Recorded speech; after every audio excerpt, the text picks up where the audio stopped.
Алдыңыздарда Садық Нишанбайұлы. Başta сотрясение var, kaçıp söyleyeyim. Hi, how are you ya? Ha? Ha? Ha? Ha? Ha? Yürüyü жүргенге suyunish kerak mı o mene?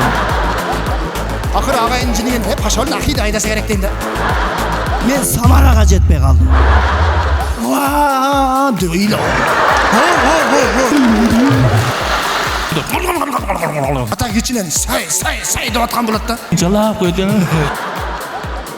Çıkmayın ben taraf turup resim al. Bir kızıl şorta menen Вес Kırgızстан'ı jarып atasın.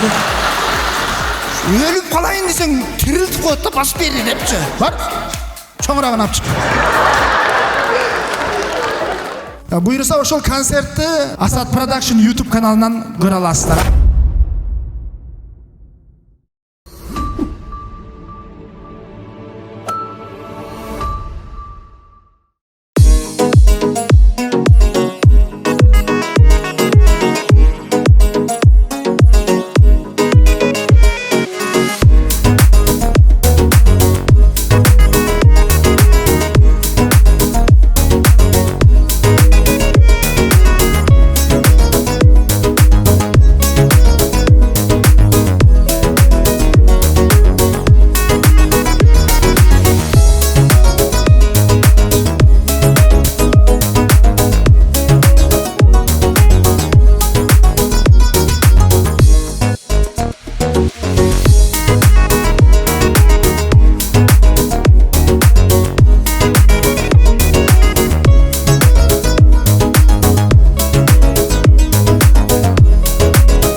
Моғы қолча оқшашпады туғандар шындап же.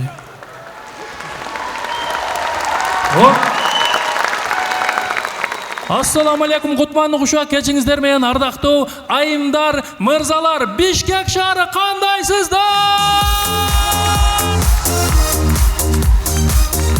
Өзіңіздер көріп біліп тұрғандай бүгін бір өзгөчө күлкі майрамы, күлкі ішқоздары, күлкі германдары Садық Нишанбайұлының күлкі концертіне қош келіпсіздер демекші. Менің милletім ушундай. Уақыт келді, өтүү керек. О-банк жана О жаңы кардарлары үчүн. Дароо 200 гигабайт жана 200 сом алгыңыз келеби? Каалаган Остор дүкөнүнө кошулуп, кош бонусту алыңыз. Биз менен сизби? Досторуңузду чакырыңыз жана ар бир досуңуз үчүн 200 сомдон алыңыз. О-банк жана О өтүүгө жана биз менен болууга эң ыңгайлуу учур. Менин милдетим ушундай. Сразу эле главный артистти чакырып берсек, монтип деп кечиккендер кирип силерди алаксып берет. Ушулар качан олтуруп, бардыгы концертке даяр болуп, столдорун жылытып, кызып алганча мен ушул жерде ушинтип сүйлөп турам. Силер менен кичине сүйлөшүп турабыз. Тарыхты билбей туруп, не дейт, келечекти түз албайсың дейт. 10 жыл артты, bir 15 жыл артты эстейли. 2010 жыл. Биринчи курс студентмин. Авшичада жашайм. Анан тамаша өтө популярдуу ошол убакта. Өтө тамашанын жылдыздарын мен ушундай кумир тутуп көргөн учурум, кызыгып жүрөт элем. Ошол убакта университетке барсам, кастинг болуп атыптыр. Командалар каттоодон, текшерүүдөн өтүп атыптыр. Команда түз кел, Ошто ушундай тамаша уюшулуп атат деген. No Name командасы жетектейт. Анан мен барып bir komanda менен кошулуп бардым. Барып көрсөттүк. Молодец, жакшы экен. Командаң өттү, мен өтпөй калдым. команда өттү, мен өтпөй калдым. Неге мен өтпөй калдым? Билбейм, сага болбойт экен ойногонго деди. Бул болгон окуя. Сага болбойт экен деди. Анан кайрадан бардым дагы башынан команда түзүп келдим, өзүмчө ызырынып келдим. Келип дагы көрсөтсөм, дагы өтүп, дагы мен өтпөй калдым. Анан Афштага барып алдым. Мен неге өтпөй атам деп сураштырдым. Кайра барып сурадым. Мен неге өтпөй атам? Сага сахна жарашпайт деди. Жарашпайт деди, чындап. Афштага комнатамдын ичинен жабып алып, ыйлап атам отуруп алып. Чоң ыйлап атам, ичип кетейин дейм, акчам жок. Отурам. Анан убакыттар өттү. Ошол жерде отуруп, ичимен ниет кылдым. Максат койдум, алам болуп калды да. Кудай буйруса дедим, мен азыр Ош филиалга өтпөй атамбы? Кудай буйруса, мен Бишкекке барып тамашадан чемпион болом деп ниет кылдым ошо. Анан убакыттар өттү, барып өттү, кетти.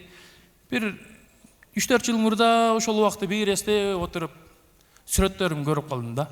Сүрөттөрүмдү көрүп калсам, ошол убакта мен неге сахнага жарашпай атам десе, көрсөм мен мына шундай болгон экен. Биринчи курс. Бул сахнага эмес, жашоого жарашпайт мына. Сахнага чыкпай жөн эле тирүү жүргөнгө сүйүнүш керек мына менен. Же бир кыргызга окшосом мейли. Анжандан чыккандай эле да көрүнүшү. Бир Афганистандык кыргыздарга окшоп. Бул эчтеке эмес, бул азыр эми тазалап эң чырайлуу түшкөн сүрөтүм дейм бул туугандар эми. Бул сүрөттөн шундай көрүп атасыңар. Муну живой көрсөңөр силер качып кетет элеңер да. Мурунду кара. Көздү кара. Ансы аз келженсип, мына кебетеге бир койдун корголун жабыштырып алгансың мендерге. Шундеп турам. Шундеп ниет кылдым да. Анан эртеси күнү чыгып алып, бир 3-4 күндөн кийин оюн боло турган күнү кетип атсам, бул эми турушум ушу басканым вообще да менче вообще болбогон адам болгон экенмин да. Ошол убактагы видеолорумда карасам, мындай болгом да. Кол тизеден кичине ылдыйраак мындай. Шундук кетип атам. Дагы кыздарга тийишип коесуң, кандай деп. Шыдырышта. Шундук басып кетип атсам, нарактан бери карай бир башы чоңураак бирөө келди. Нагара мага жылдыздуу көрүндү. Анын базышы мындай. Экөөсүндө карашып өтүп кеттик.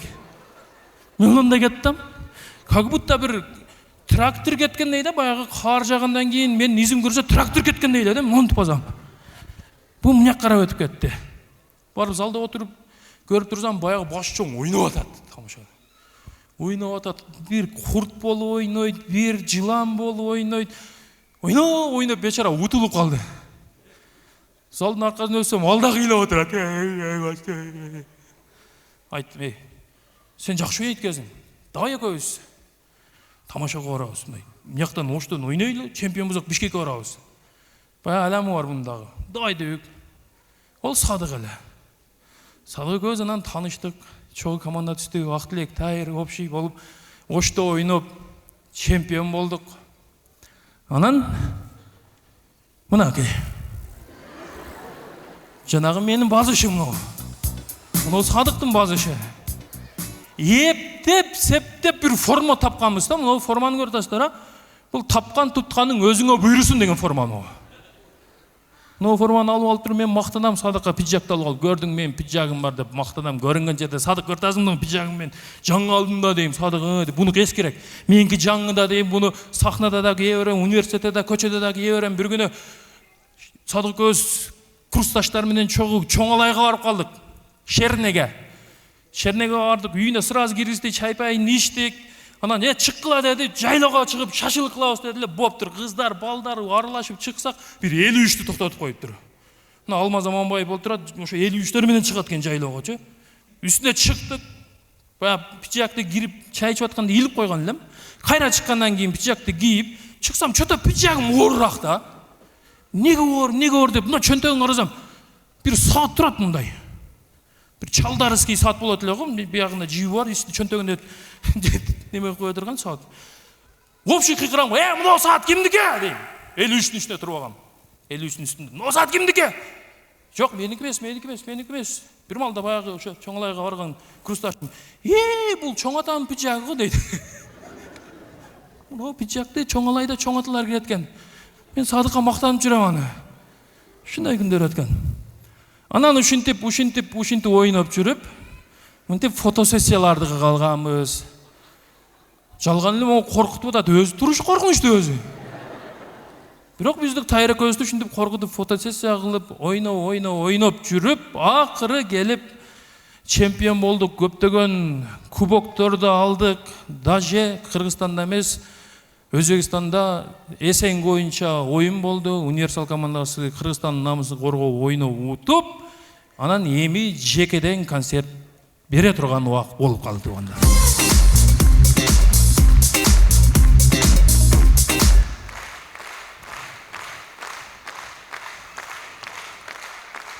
Жанагы сүрөттү бир коюп берип койгум, мен кичинемдеги сүрөтүм бир коюп кой. Дагы бир көрүп алайынчы.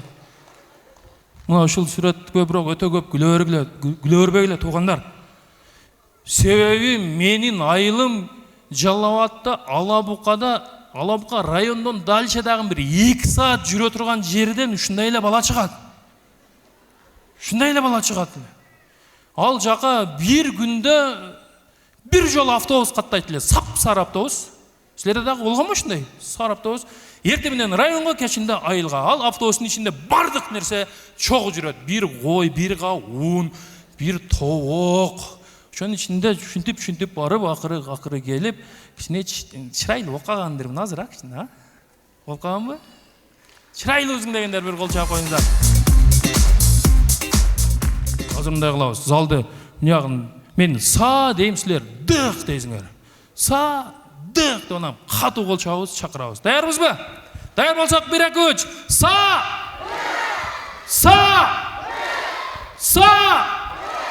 Алдыңыздарда Садык Нишанбай уулу!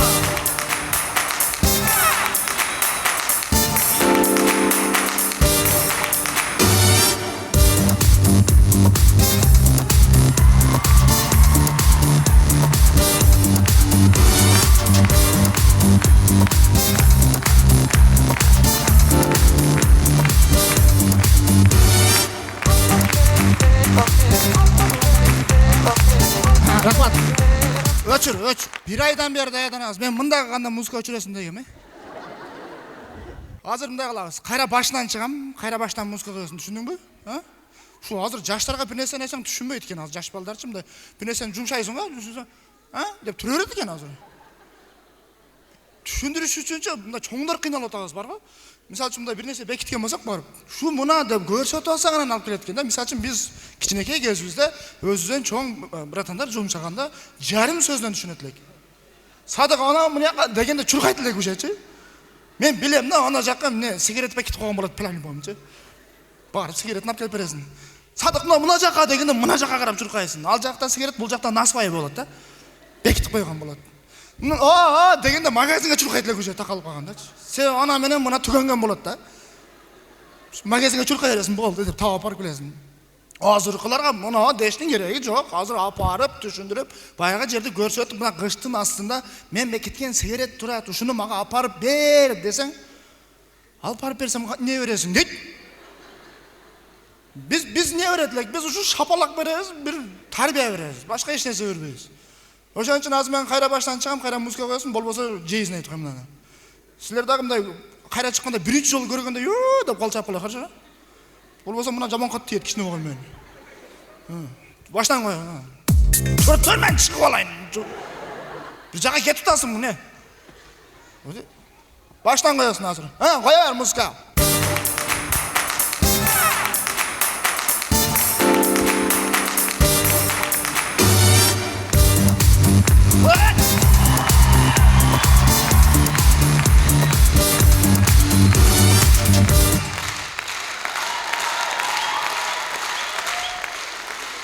Молодец. Ассаламу алейкум. Ассаламу алейкум, рахматуллахи ва баракатуху. Кандайсыздар, жакшы келип алдыңыздарбы? Мына ушундай бүгүнкү жылдыздуу күндө жолугушуп турганыма абдан кубанычтамын. Албетте ошо мени көрөм деп, менин концертиме келгениңиздер үчүн Кудайым ар бир басып келген кадамыңыздарга Кудайым өзү кут береке берген болсун. Амин. Чоң рахмат.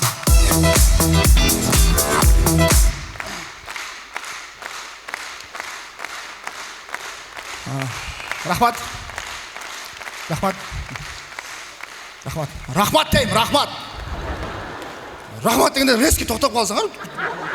Мен сілерді күтіп қалдым. Рахмат деп атады. Қол чап атасыңар, рахмат тіп тоқтап қалғыла. Түсінер ме? Негізі мына азыр салымдашқаннан көріп байқадыңар, мына ораза айынан кейін қиыла түзеліп, оңдалып қалыппын ба? Мына байқалады ау, негізі ораза айы қасиетті айға адамдарды түздей қояды ға. Қишық жүргенде эле түзөлөт го, бирок ораза бүткөндөн кийин бир 10 күн, 15 күн өзүнүн таасирин берет. Андан кийин турмуш тиричиликке кирип, кайра мурдагы акалга түшүп калабыз да. Ошого кандай болуп калыпмын, өзгөрүп калыпмынбы, саламдаштарым түз болуп калыптырбы деп сурап атпаймынбы? Бирок мен го анча өзгөрө бербейм. Мен бир досум бар, өтө катты өзгөрөт. Ораза кирди дегенде, жана досумду карасаңарчы, баскан нечени өзгөрүп кетет да. Көргөн адам өмүрү күнөө кылбагандай көрүнөт. Көрген адамға шуны ершіп кете берсем, бейішке түшіп кетем деп ойлайды да. Шундай түз көрінеді да, мындай. Сол қолына жайнамаз қыстарып, оң қолына таспи қармап, мындай шашпай басып қалады. Башқа айларда көрсең, сол қолына пиво, оң қолына сигарет жүрген болады. Шундай өзгөрөт оразада. Сүйлөгөндөрүнө чейин өзгөрөт да, мындай. Шашпай сүйлөп, мындай. Эме бир тууганым деп сүйлөйт да. Башқа күндөрдө мен досум бир айылданбыз, карасулуктар, жетим не болду деп сүйлөйбүз билем мен. Оразада мындай сүйлөп, шашпай, бир тууганым деп, ар бир сөзүнүн акырында иншаллах депчи.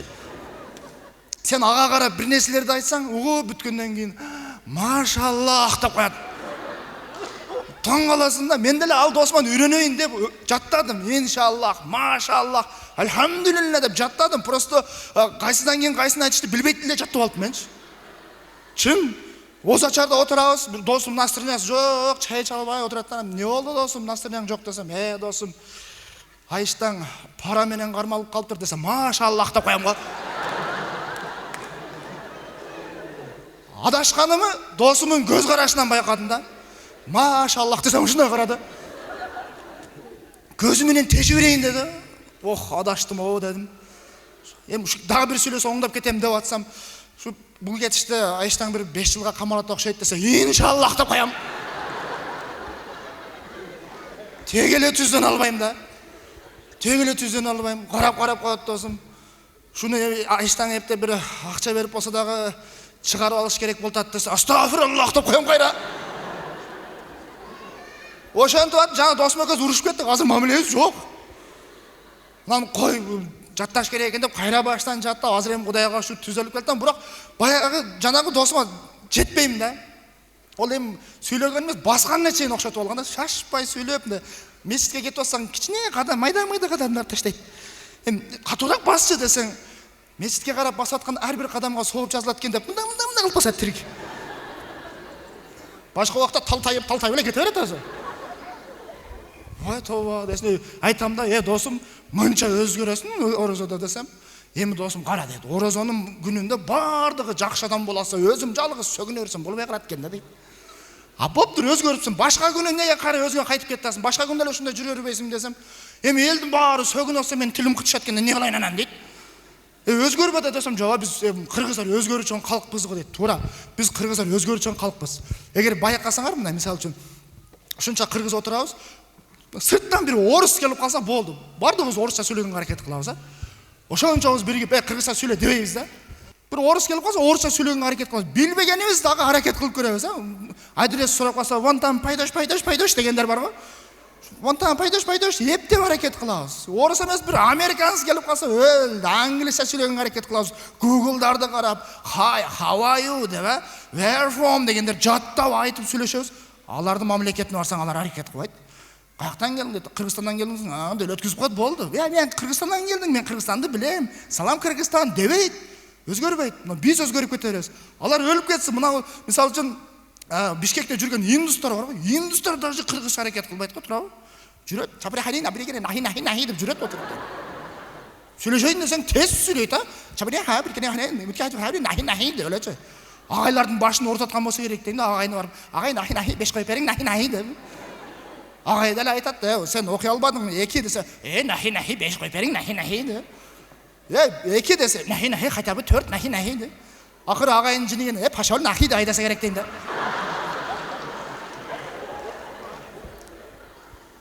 Қырғызша сөйлеген индусты көрдіңдер ме? Көрдіңдер ме көшеде? Мен Индиядан келдім, қырғызша үйреніп жатам деген индус жоқ. Егер көрген болсаңар, ал индус емес, ал Самат Еркінбаев вайн тартып жүрген болады ал. Пакистаннан келдім деп жүреді ғой. Индус тілемейлі, мына шекарадан бір қазақ өтіп қалса қанша өзгеріп кетеміз, а? Бауырым да боламыз ғой. Bir бауырым десек те түсінеді. Бауырым, қалайсың деп бір ресторанда 800 қырғыз отырса, ошоның арасынан біреу Қазақстаннан келіп қалған болса, тамада баш болып, қалайсыз, келіңіз, қырғыз, қазақ бір туған деп қалауыз ғой. Қырғыз, қазақ бір туған емес. Қазақ менен қырғыз бөлек-бөлек туған. Алардың роддомы башқа, біздің роддомымыз башқа. Әркім өзінің мекенінде туылған. Тура ма? Кім келсе дағы өзгере берсе, мен айтам да, өзгербеш керек десем, бағы досым айтады, досым, қазақ менен қырғыздың тарихын қарасаң, чоң атауыз бір да дейді. Тарихты қарай тұрған болсаң, жер бетінің бардығынан атауыз бір. Адам атадан тарқағанбыз. Десем, аншалық қайтпайлы қойайлы дейді. Неге десем, елестет бір мексиканысты көріп алып, мексиканыс қырғыз бір туған десең түшінбейді ал. Андан көре қазақ дейді. Кім болса дағы телевизде бербейлі, өзгербейлі. Телевизде өніктірішіміз керек, қайраданшы. Мен өніктіріштің жолын тауып қойдым. Misal үшін, ыстық көліміз бар, сары челек, ойнай тұрған жерлеріміз көйіп кетті. Қара қой, қара шора. Ошол жерге туристер келтат қой. Келатқан туристерге айтып қойыш керек. Қырғызша қанша көп сөйлесең, ошонша арзандату бар десек, 5 жылда бардығы қырғызша сөйлеп қалады тіректерші. Ошон үшін өніктірген қарекет қылады. Егер мен сөзіме қосылсаңар, бір қол шағып қойсаңар болу әрі.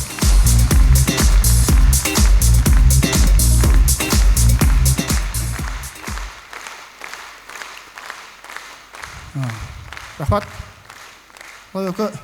Пешком келген ақшайды. Отырыңыз қойғыла қайырды. Любай жерге отыр алыр. Бош жер бар екен. Болбаса мына жерге кел, мына жерге отырып тұр. Бар бақыры? Бол. Негізі көз бізден сұрай береді да, ушул сілер сценарийні қаяқтан аласыңар, идеяны қаяқтан аласыңар дей береді ғой. Әркім арғанда жооп береді. Мисал үшін кодылдар айтып береді ғой, біз шу сілерден алабыз, қайра сілерге айтабыз дей береді ғой. Мен мисал үшін ар жақтан аламын. Сілерді күлдіріш үшін керек болса атайын кітеп оқимын бар ғой, кітеп. Кітепті сүйгенім емес, ушу сілерге сценарий жазу үшін издеп оқимын да, мен бечара. Керек болса дағы қаяқтарға, көчелерді аралап жүріп сценарий жазам. Анан ең башқы сценарий жаза тұрғаным бұл үйде отырып алып, аялыма қарап отырып сценарий жазам. Себебі мен аялым қылған қылық жорықты башқа аялды эле кылат да, туурабы? Бардығы бірдей эле сөз дегенде, бардығы эле бірдей дегенде элечи. Мисалы үчүн болгон окуяны айтып берейин.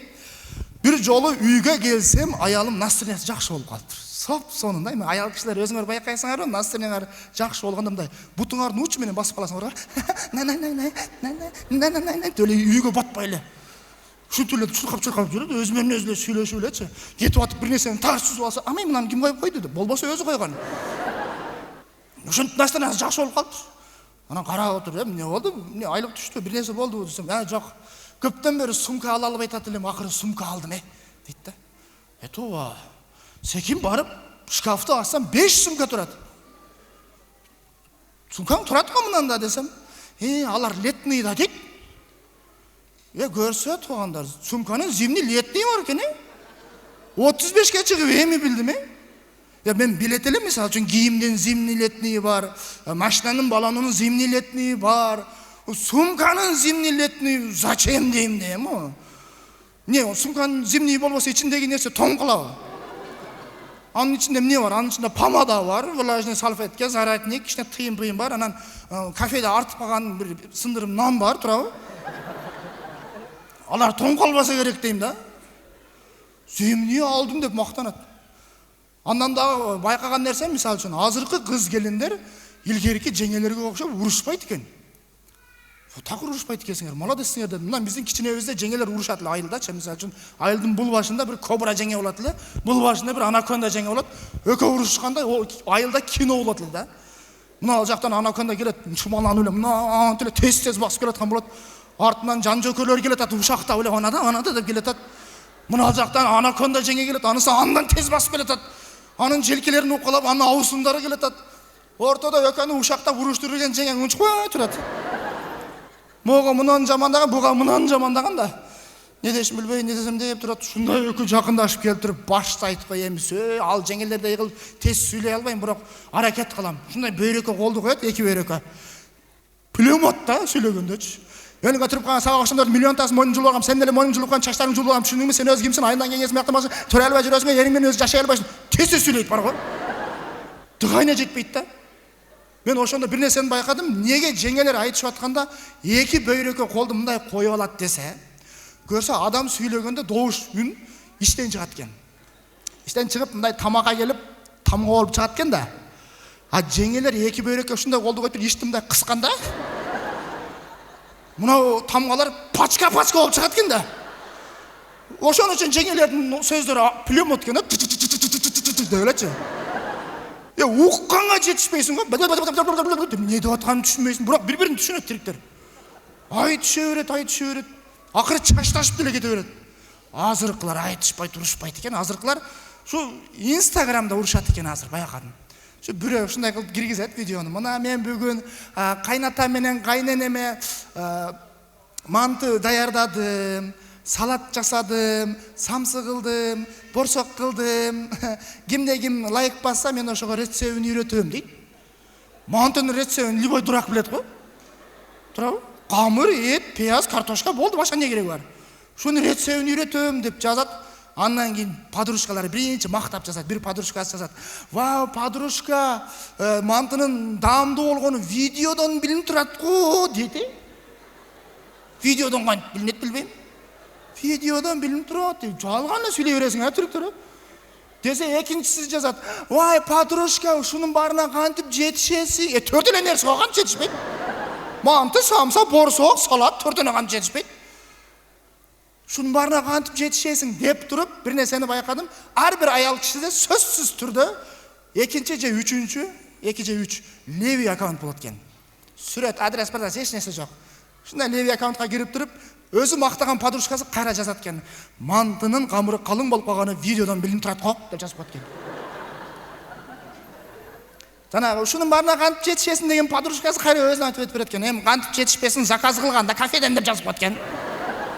Мен ойладым, мына видео киргизген адам өлдү, жүрөгү сыгылып, давление болот десем, эч нерсе болбойт экен. Кыжалат болбойсуң десем, мен ким жазганын билем, мына леви аккаунт ким экенин билем, ким сен подружкам дейт. Айтпайсың десем, мен эмне кылам айтып дейт. Сен билешиң билеби десем, билет дейт. Бири-бириң билсең, онда жөн эле жамандап леви аккаунтка кирип эле бет-бетиңерге айтып бересиң десем, жок, жүрөгү сыгылсын тим коюң дейт дагы.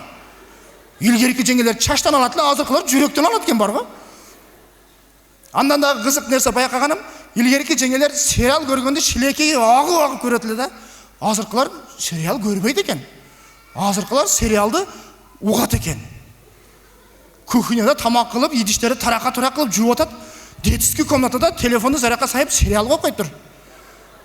Эми зарядка сайып коюп, заряд кете бербесин деп секин барып, телефонду өчүрүп койсом, "Өчүрбөң, мен көрүп атам" дейт. Sen kuyuda turasың болса, зато угуп атам өчүрбөң дейт. Тооба. Главный актерду сүрөткө тартып секин бардым-да, ким билесиң десем, ким бул, тааныбадым дейт. Голосун коюп берсем, угуп туруп, сериалдагы главный актер да деп тааныйт экен. Илгерки жеңелер сериал көргөндөчү аламат болот эле да. Ушу сериал башталды дегенде, мен кичине кезинде ушу Эсмеральда, Клоун деген сериалдар бар эле, Жумонг деген сериалдар бар эле. Ошол башталганда, айыл тып-тынч болуп калат эле да. Сериал башталганда уурулар билип алган. Сериал башталганда үйгө уурулукка кирет эле. Себеби эч ким чыкпайт да. Сериал башталганда ушу кайнатасы төрдө отурат. Кайненеси оң жагында, күйөөсү сол жагында, жеңем өзү телевизордун алдында, бала колунда, көкүрөгүн ачып салып койгон, көкүрөгү ачык бойдон отура берет. Бала бечара сүт эме берип тоюп калган. Көбүктөрү чыгып калган, бечара оозун ала албай телевизорго карай албай атат. Сериал карап отурат, эшикте тарака-турак балып уурулук кылып жүрөт уурулар. Төрдө отуруп алып кайнатасы, "Бир болсо велосипедти алып кетти да" дейт. десе келін айтады, жоқ ата велосипедті байлап қойған, меніңше қазан болса керек деп сөйлесіп сериал көрді дейді. Сериалды үшін көрішеді әйел еркелер. Азырқылар қиынсың ары, сериалды иш қылып жүре жатқан. Анандағы бір нәрсе айтайын, мысалы үшін адамдың ең бақыттылы кезі қайсыл уақыт десе көпшілік бала кезім дейді екен. Неге десең, балалық уақыт күнәм жоқ дейді. Еш нәрсе жоқ, проблема жоқ, ойнап өле жүре беретінмін дейді. Бірақ мен іздештіріп көрдім да. Адамдың ең бақыттылы уақыты бұл жаңа үйленгенде болады екен. Жаңа үйленгенде, жаңа тұрмысқа шыққанда 3 ай болады екен. 3 ай ең бақыттылы. 3 айға шейін себебі неге бақыттылы болады десем, 3 айға шейін аялыңның характерін білмейді кезінде. 3 айда емашылады екен да. Жаңа үйленгенде ошол бір ерке, тарынчак ушундай толтуңдаган бір қызға үйлене алған боласың да. Деген қызға үйлене аласың да. Өзі 18-ге чыгып қойған, бірақ саға деп еркелейді ғой. Қоя чоңайып қалың деш жоқ, сен дағы еркелетіп қойасың деп же. Бел жақта атаң қарап тұрады, не ол, туы азырқы жаштар деп. Іште жүрсең, қаяқтасыз дейді, іштемін десең, қачан келесіз? Азыр ішке келдім ғой мен өзі. Боптыр қачан шығасыз? Саат 5-те шығамын десең, ұмытпайды да, ровно 5-те çalаттаған. Келе тақсы бұл дейді, 5-е ме олда тұттыр шығайын іштен. Мақұл келатып клубники ала келің десе, кеттің де магазинге қарап. Егер ошол нәрсені атаң айтса, мисал үшін, бала келатып бір ет жолсам күріш ала келді, аш қылауыз десе, құрық барасың үйге. Қана ет десе, ұмытып қалыппын дейсің да. Аялың айтқан нәрсені ұмытпайсың. Магазинге барасың, жоқ болса нарқынсына барасың, тапмайынша қыдырып жүре бересің. Ептеп тауып алып келесің, тауып алып келмесең тарына түрік. Аял кіші шу тарыңғанда мүнт тарына бересің, дейересіңер ғой. Не қоқыр болады. Обычный жүргенде, мысалы үшін қолынан қармасаң аялыңғанда, ақ қолым деген ерке нәзік аялың тарыңғанда терминатор болып қалады. Мүнтіп тұрылады ғой, қаттық болып. Жібітіп қойын деп, қоям деп қолынан тартайын десең, мүнтіп береді ғой. Күшің жетпейді ғой тартайын десең. Бұл қонғанда қайра өзің шілтеніп кетесің ғой. Бірақ ошол кез ең бақыттылы да, себебі еркекке еркелесең дағы, тарынсаң дағы жаға бересің да, аял кіші. Ошон үчүн мына чоң-чоң эжелер, чоң-чоң жеңелер силерге сунушум.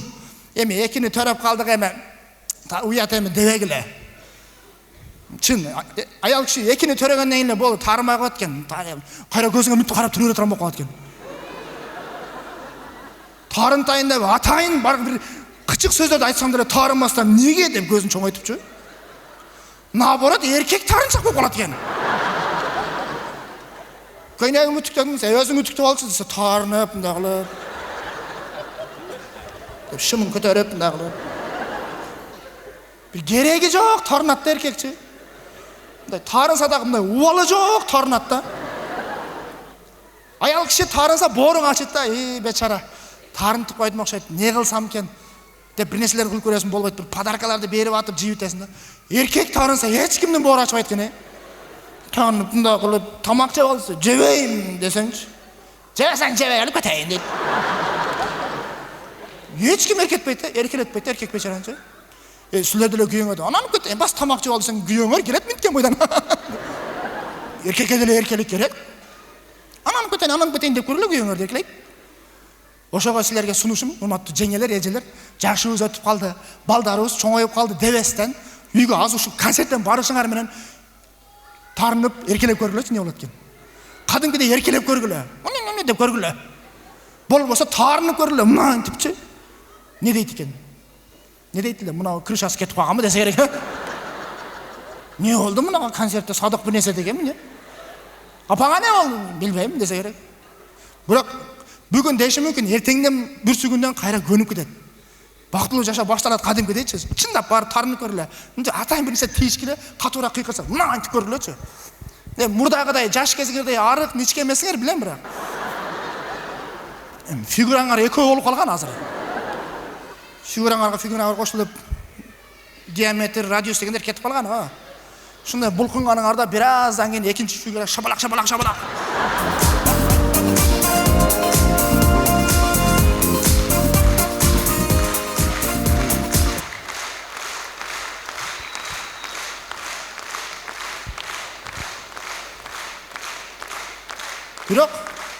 Бірақ бақыттылық башталады да. Ошон үчүн азыртан барып эркелеп көрүңүздөр. Ал эми мен бир кыргызда жакшы сөз бар. Өнөрүң барбы, шагирт чыгар деген бир сөз уктум да. Өнөрүң барбы, өргө чап деген бар. Мен башкачасын угуп алдым. Өнөрүң болсо шагирт чыгыр деп. Мен өзүмө жараша шагирттерим бар. Ошолордун эң кичинекей кенжесин чакырайын. Биринчи кичинесинен баштайын. Ал эрке, жакында эле өзү кадам таштап тайтайлап басты. Жакшылап кабыл алып коесуздар. Элдин эрке баласы Жеңишбек Айтиев. Атасынын баласы, апасынын баласы, өсө берген чоңоюп дейсин элдин батасы. Апасынын баласы, атасынын баласы, өсө берген чоңоюп дейсин элдин батасы.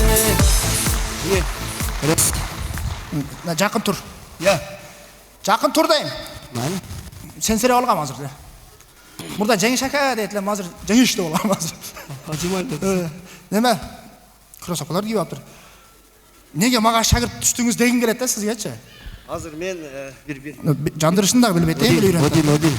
Бираз көтөрүп коесуңар, жигиттер. Раз. Биринчи мен мында Борбор шаарыбыздын тургундары менен, аталарыбыз, апаларыбыз менен Борборго анчадан бери келе элекмин, амандашып алайын мен шаардын тургундары менен. Саламатсыздарбы, сүйүктүү Борбор шаарынын тургундары? Эжелер, жалпы бүгүнкү концертке келген көрөрмандар, күлкү ышкыбоздору, жаз майрамыңыздар менен менин ушул азыр жакындан бери мен өзү шагирттерди өстүргөм, эми өзүм дагы шагирт түшүп көрөйүнчү, шагирттин башынан кандай кыйынчылыктар өтөт экенин мен аны дагы көргүм келип атат. Бүгүн 5 маанайда кайтыңыздар, бүгүн сонун отурыңуздар, бүгүн концертте Садыктын күлкү дүйнөсүнө чогуу чыгыңыздар. Борбор, саламатсыздарбы?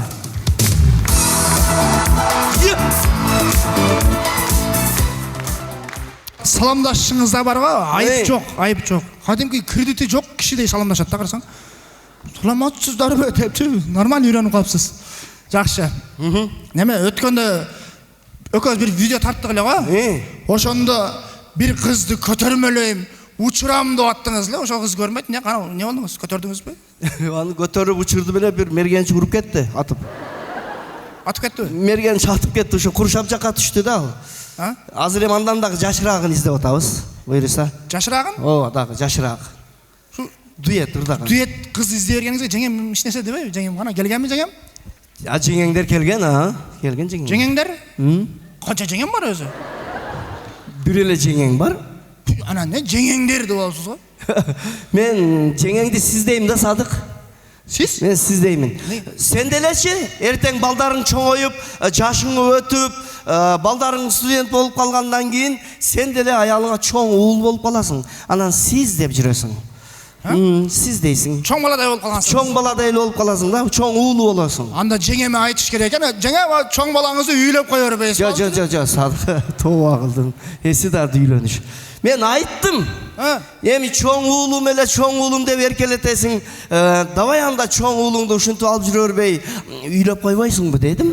Десеңиз не дейт? Десем айтат, ооба, мен сени үйлөп коеюн эле деймин. Просто боруморута сен дагы эле сүттөн чыга элексиң го дейт. Чоңдан жүрө бербейсиз ал эле сүттө. Ошон үчүн сага шагирт түшүп олтурбайм, Садык. Ошо болуптур. Неге мага шагирт түштүңүз анда? Чоңдор бар, мен сизден кичине. Мен Бекборовке шагиртке түштүм мен, билесиздер. Бекборовке өзүмдөн чоңдорго шагиртке түшсөм, жаш кыздар менен жүрүштү үйрөнүп кетет экен да. Анан досум Санжар Бердибеков деген досума шагирт түштүм эле, ал жаш кыздарга үйлөнүштү үйрөтүп коюп атат. Көрдүңбү? Көрдүм, 27 жаш кичине деди, не деди? Ооба, 27 жаш кичине экен. Анан мени карадыңыз. Анан мындай карасам, сен Садык аялыңан коркот экенсиң. Менби? Сен анан ушунчалык сен коркот экенсиң, чын коркосуң, Садык. Бетиңе эле айтайын, мына кыргыз эле бала экенсиң. Коркосуң, Садык, сен. Коркпойм, пачагын чыгарып калам. Сыйлайсың. Анан мындай карасам, назик, баякындай, эч кимге зыяны жок, жамандыгы жок, анан жакшылыгы жок дагы сен экенсиң да, Садык. Анысы да бунусу. Анан сени тандап мындай шагирттикке түштүм. Бопту, мен бир нерсе, кичинемде калганда, мисалы үчүн, сиз жана ырыңыз хит болгонго, атаң барбы, апаң барбы, айтып койчу Тансага деп ырдагансыз го, хит болгонго. Ошол ырыңыздын сөзүн неге жазгансыз? Анын сөзүнү менин агам спортсмен Абдумалик Айтиев деген инсан жазган. Жак эми аны спортсмен деп страховка кылбай эле коюң, бирок мен ким жазган деген жокмун. Неге жазгансың? Не максат менен жазган ошо? Атаң барбы, апаң барбы айтып кой Тансага деп. Садык, мен эмне аны элди эмне пикетке чакырдымбы, туурабы? Митингке чакырдымбы? Мен Тансага чакырдым мен элди. Тансага? Тансага чакырып сиз эжесин чакырдыңыз да? Жездесинин эмне кереги бар дейм да? Миша айтып берет го. Жездеси эрчи болот ошондо, Калбайбы? Калбайт, ал эрчи болот. Чоң рахмат, урматтуу Борбор шаарыбыздын тургундары. Борбордагы сонун болуп калыптыр. Жылыш сонун шаарыңыздар, жаз келип, сонун бардыгыбыз жеңил кийинип, көчөгө кыздарыбыз чыгып, сонун болуп калыптыр. Жазда эмне башталат? Сүйүү, мына эже рахмат, билет экенсиз. Иш башталат, бирок жазгы иштерин да. Чайнагүл, сүйүү де, чайнагүл атаканова кол чабып коюңуздар, сүйүү. Кимге эмне жетпесе ошону айтат да, Жаңиш ака десең. Чындап сүйүү жашайт. Дүйнөдө биз ден соолукту кымбат дейбиз, бирок ашыктык андан кымбат ден соолуктан. Ашыктыгыңа жетпеген адам чындап груб айтайын өлүп алышы мүмкүн, бирок биз ден соолукту карап анан ашыгабыз. Ким кимге ашыккан эмес. Кимдин гана ашыктыгы жок. Ашыктык кашыкка толсо бакыт толот, үйгө кут береке болот, аял үйдүн жарыгы болуп бактылуулук орнойт. Ашыктыктын дардыдан жолболду чолпонуна жетпей калды. Ырыспай алмашына жетпей калды. Барпы мөлмөлүнө жетпей калды. Ыр менен дагы жеткирди сүйүүсүнө, бирок өзү жетпей калды. Жеңи жок көксулууга жетпей калды. Жетти до конца, жеткен жок. Жетпей калды. Токтогул Алымканга, Күкүк Зейнепке, Олжобай Кишимжанга жетпей калды. Ашыктык кымбат Бек Тахминага жетпей калды. Мен Самарага жетпей калдым. Садык, чарбачылык ийгилик. Жаңишбек Айтиев. Мага деле гүл болсо деле мел бир сигарет болсо да бергилечи десең. Адамдар гүл. Амай, ай. Ай, рахмат. Бар болуңуз, рахмат. Адамды жибите коет экен,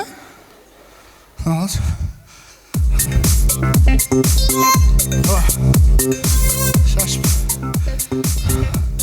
Алмаштырып чыктым, кандай экен?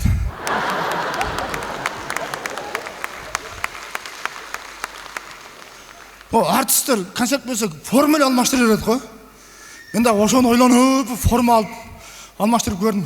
Эч бир разницасы жок экен, Караны кийсем деле, жашыл кийсем деле бирдей түрө берет экен, Мен ойлодум, форма алмаштырып чыкса бир энергия береби, бир нерсе десем, эч нерсеси жок. Ол жакта суроолор кеп келе берет го, мисалы көп келе берет го.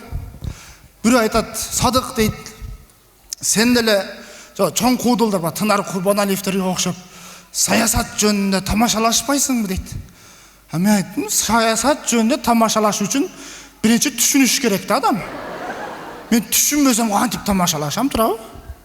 Мисалы үчүн өткөндө президентибиз Ош шаарынын мэрине сөгүш жарыялады го. Ошону силер кандай элестеттиңер, мисалы? Ойлодуңар да, кагазга жазып, бир нерселер жазып туруп, акырында деп койду да. Ошентип элестетесиңерби? Мен фантазиям башкачараак да, элдердикиндей эмес. Башкача элестетип алдым. Азыр айтып берем, мисалы үчүн жаңылыктан көрдүм. Кыргызстандын президенти Садыр Жапаров Ош шаарынын мэри Жеңишбек Токторбаевга сөгүш жарыялады дедилер. Фантазия кетти да. Өзүмчө ойлонуп атам да, эмне президент мэриге чалып туруп, бир гудокты алат го. Алло. Мэр алганда деп коюп койду да. Мэрдин жүрөгү түшүп, давлениясы көтөрүлүп, не болгонун түшүнбөй жанындагыларга карап, не болду, не дейт? Эндең дейт деп. Кайра чалыңчы, не деп атат? Ала, шеф, неге сөгүп атасыз? Чалба мага! Өчүрүп коет. Болду, мэрдин жүрөгү түшүп, бир Ошто бир жума жок болуп калды го, ошондо ушул жака келди да, кечирим сурап. Эшигин такылдатып, шеф, өткөндө сөктүңүз го, неге сөктүңүз десе, Sen ne ana nemelerden nemege ha?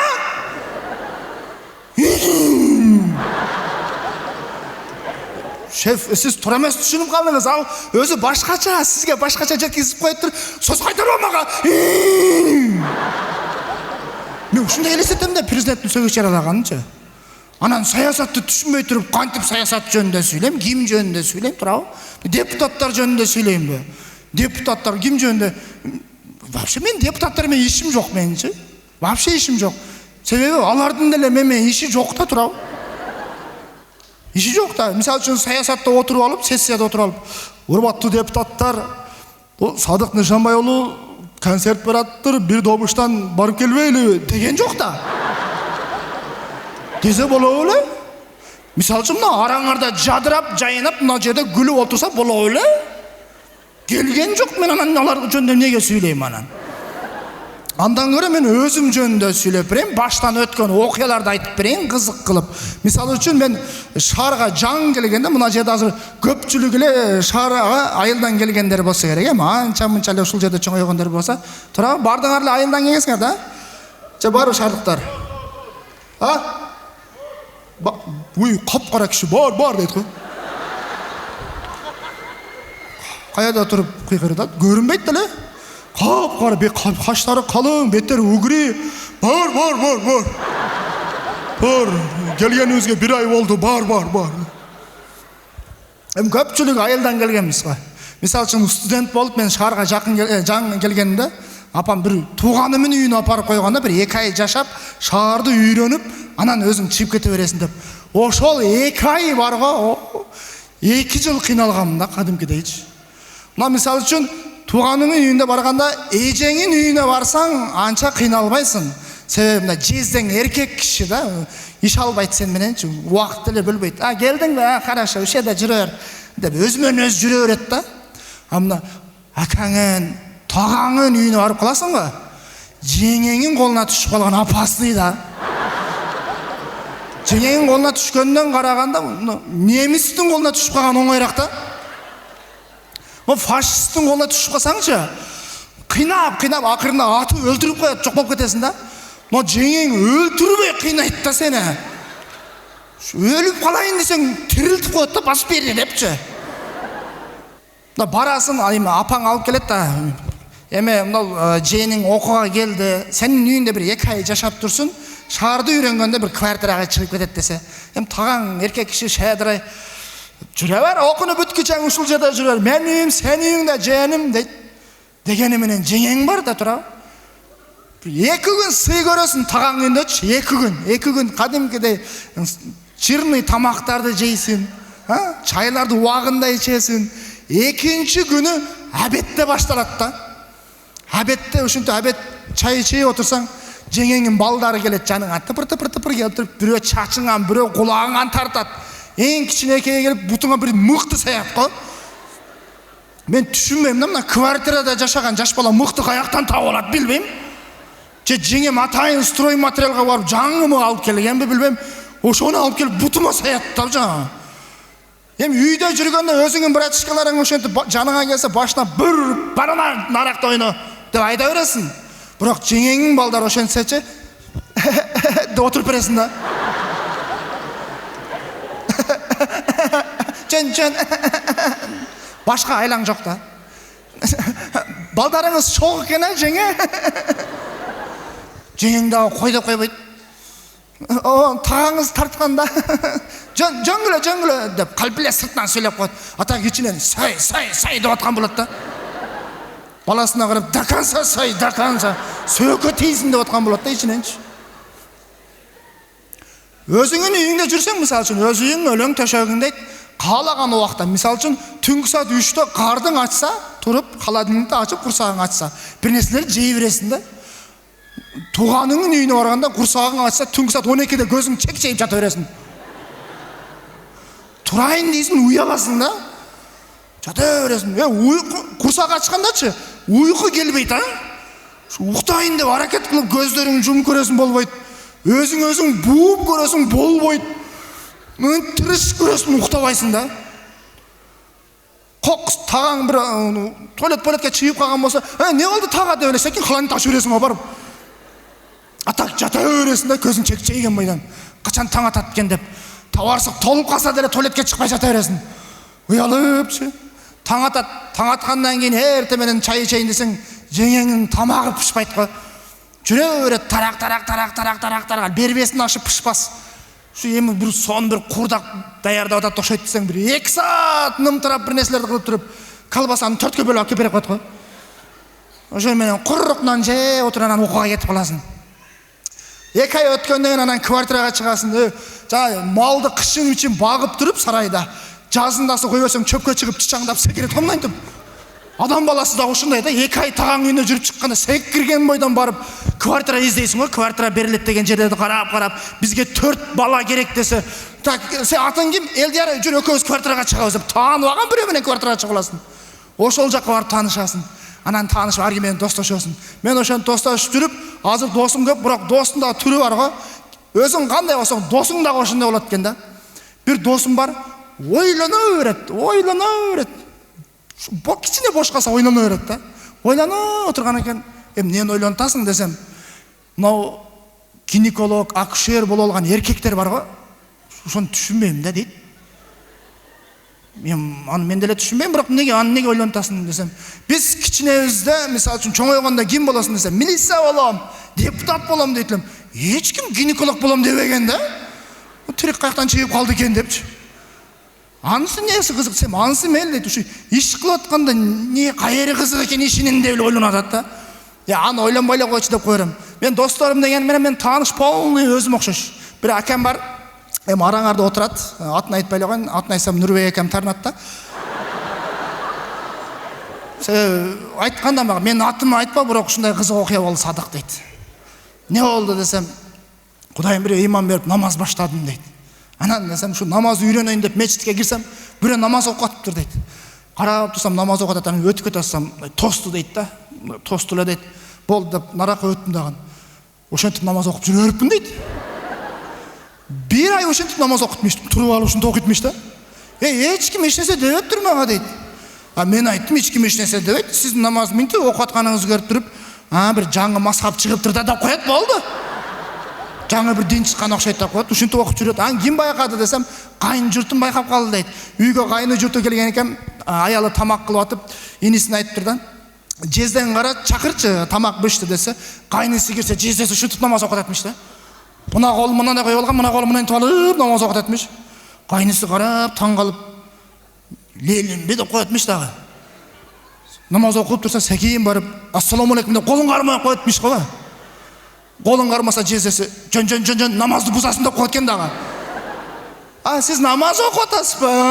Бұнтып болбойды. Анан қайнысы үйретіп тұр, оңалып қалып тұр, аз Құдайға шүкір. Таныш деп атам, бірақ таныш емес, негізі артист қандай болса, күйөрман да ошондой болот экен. Мен қандай болсам, силер ошондойсуңар деген сөз да бұл эме. Мисалы үчүн, Мирбек Атабековтун күйөрмандары полный орысша сөйлөгөн күйөрмандар экен да. Концертіне барсаң, вон, это же Мирбек Атабеков, да, он же краш, кринж деген бір нерселерді айтып берет екен. Биздин убакта мама, папа деген орысша бар, аз каяктан чыгып калган. Вайп, хайп деген сөздерді айтат, түшүнбөйм же.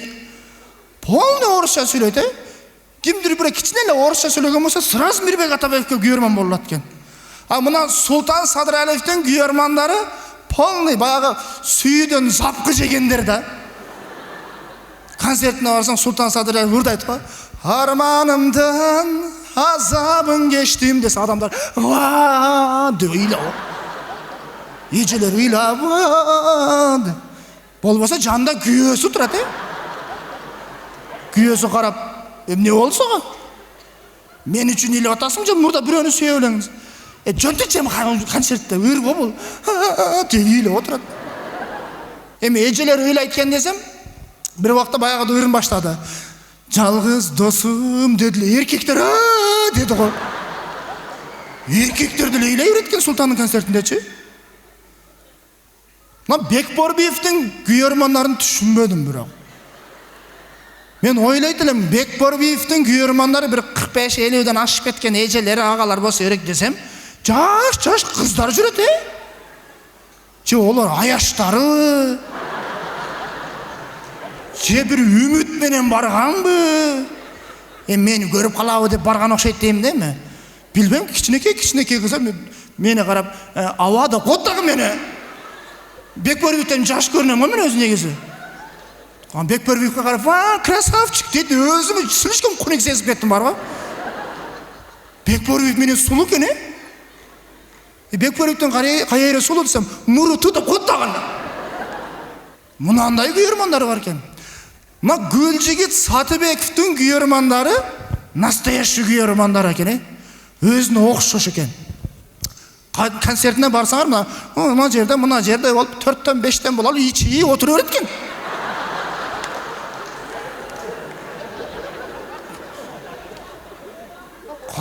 Кадимгидей тос сүйлөп коет. Эми досум, машинаң кутбасын деп ичип отат, карап отурсамчы. Бирөө жарым, бизге мешет берип атасың деген адам жок. Полный ичип отурат да. Бир убакта Гүлжигит Сатыбеков чыгып келди, шашпай келип туруп. Кандай болуп атат дедилер, элдер дейт да. Концерт али башталды эле. Али масты түшүнөт го. Да карап туруп, силер алла экенсиңер дейт мага.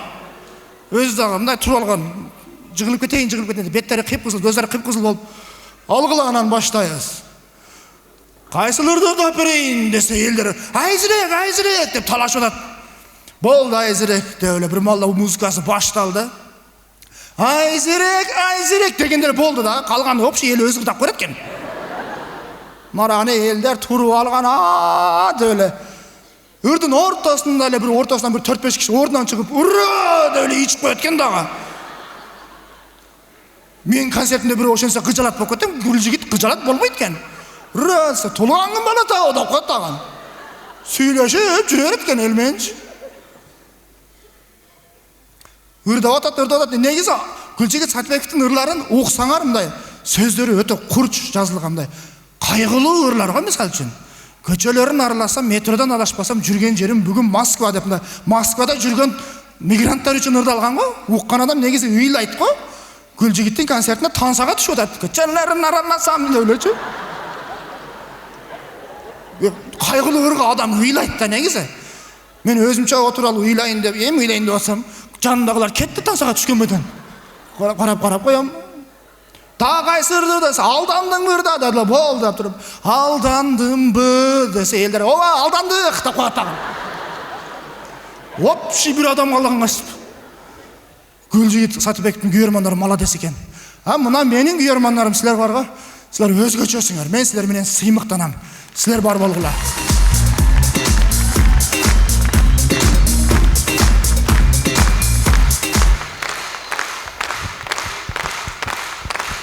Силер сонунсуңар да. Şu мага коюп койгондой окшошсуңар силерчи. Силерди карап өзүм көргөндөй болом да. Кече бир күйөрман чалып тур, Садык, мен сенин күйөрманың болом дейт. Билетти каяктан алабыз концертиңе? Кастыр KG'ден аласыз десем, Кастыр KG дворецтин кайсы тарабында дейт. Анан айттым, билбейм, аз тайырдан сурайынчы дедим мен дагы. Тайырдан сурасам, мен сен жиндисиңби? Ал сайт го, сайтка кирип алат. Кирип туруп ушунда билет место тандайт. Анан ошого М-банктан акча которуп коет. Болду десем, баягы киши, мен М-банкым жок да дейт. Туа калдым, дүйнөдө адамдар самолет жасап, ракета жасап, асманга учуп атат. Менин күйөрмандарым али М-банкы жок экен, Азыр адамдын бардыгында бар го М-банк. Бирөө чалып алыптыр. Кандай Садык байке дейт. Жакшы. Ушу сиздин концертиңизге өлө баргым келип атат дейт. Анан десем, ушу 2 айлык балам бар да бара албайтам дейт. Күйөөңчү десем, ушу күйөөм экөөбүз баргыбыз келип атат дейт. Анда мен силердин үйүңө барып турайын, силер мияка келгиле. Мен силердин балаңарды карап турам, силер менин концертиме бара бергиле десем, андай болбойт дейт. Анда мага эмне чалып атасың? Просто үнүңүздү угуп коеюн дедим дейт дагы.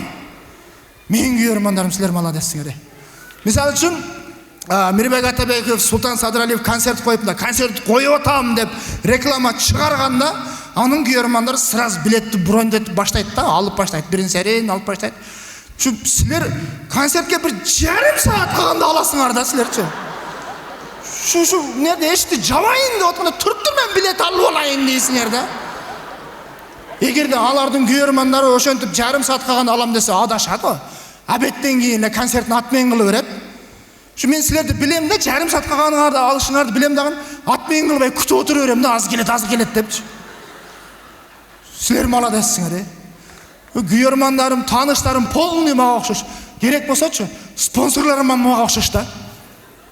Мисалы үчүн, азыр спонсорларды бир секеден айтып өтөйүн. Сүрөттөрү бар, а? Бар. Биринчи Куттун сүрөтүн кой бер. Мына менин башкы спонсорум, Кут курулуш компаниясы.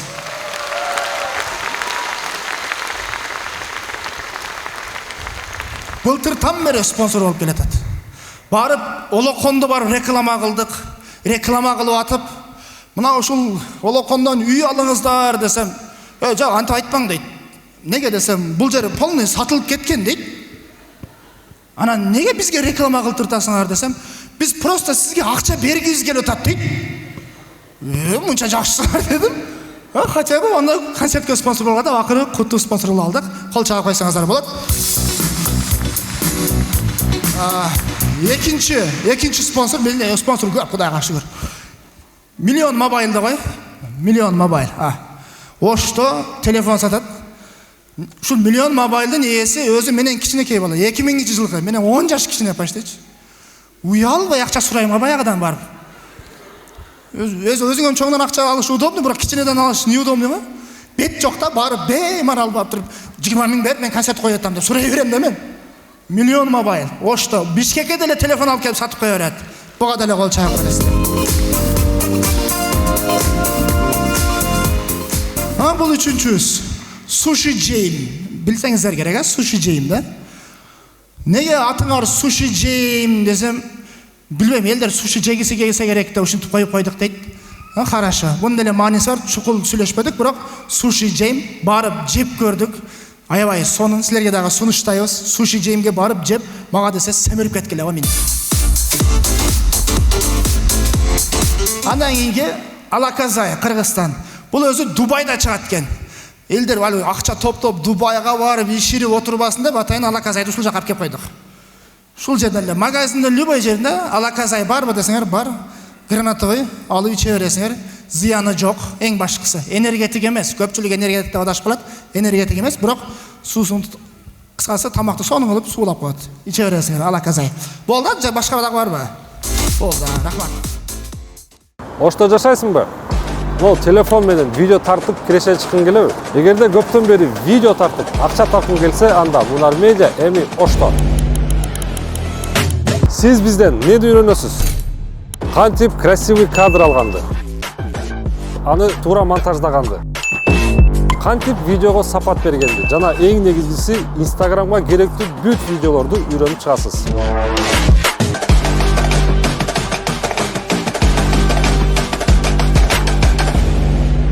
Эң негизгиси MyBiografia менен Instagram аркылуу заказ алып 40-50 миң тапканды дагы үйрөнөсүз. 3 миңге жакта касыңыз бар, жакта чет туруп. Магазин сатам, актасын сатам. 35 же 30 боюнча. Айда, укамадан 35 миң сом тауып. 30 миң 40 миң сом иштеп алдым. Качып тарабадым.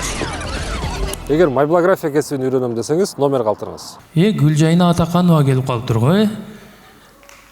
Бир туруп коюңуз, Гүлжайна Атаканова, туруп коюңуз. Mana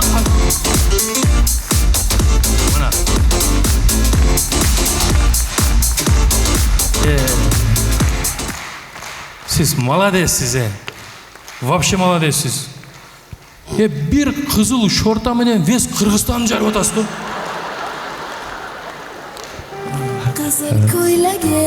Ол бир кызыл шорта, бол башка эчтеке жок. Элдер целый форма кылып, грим муруттарды коюп, кыздын көйнөгүн кийип, бир нерселер кызыл шорта болду. Да! Молодецсиз, кок кыз кызыл шортаны чечип койсоңуз, Орто Азияны жарасыз.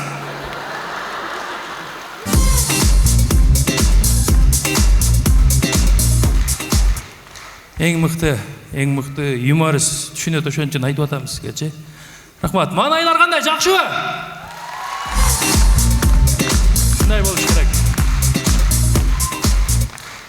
туура түшүнүп атабыз. Азыркы заман ушундай болуп калды туугандар. Азыр эми баарынын бул макабы. Рахмат. Кимдин атынан? Мына мен аялым атынанбы? Алды, алып кой.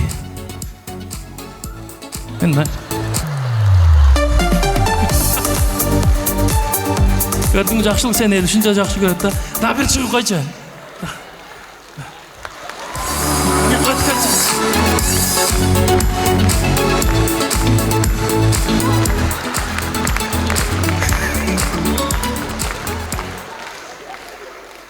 Болду, кайдан болду? Болуптур, өтө бер. Гүлдү бияка коюш керек эле.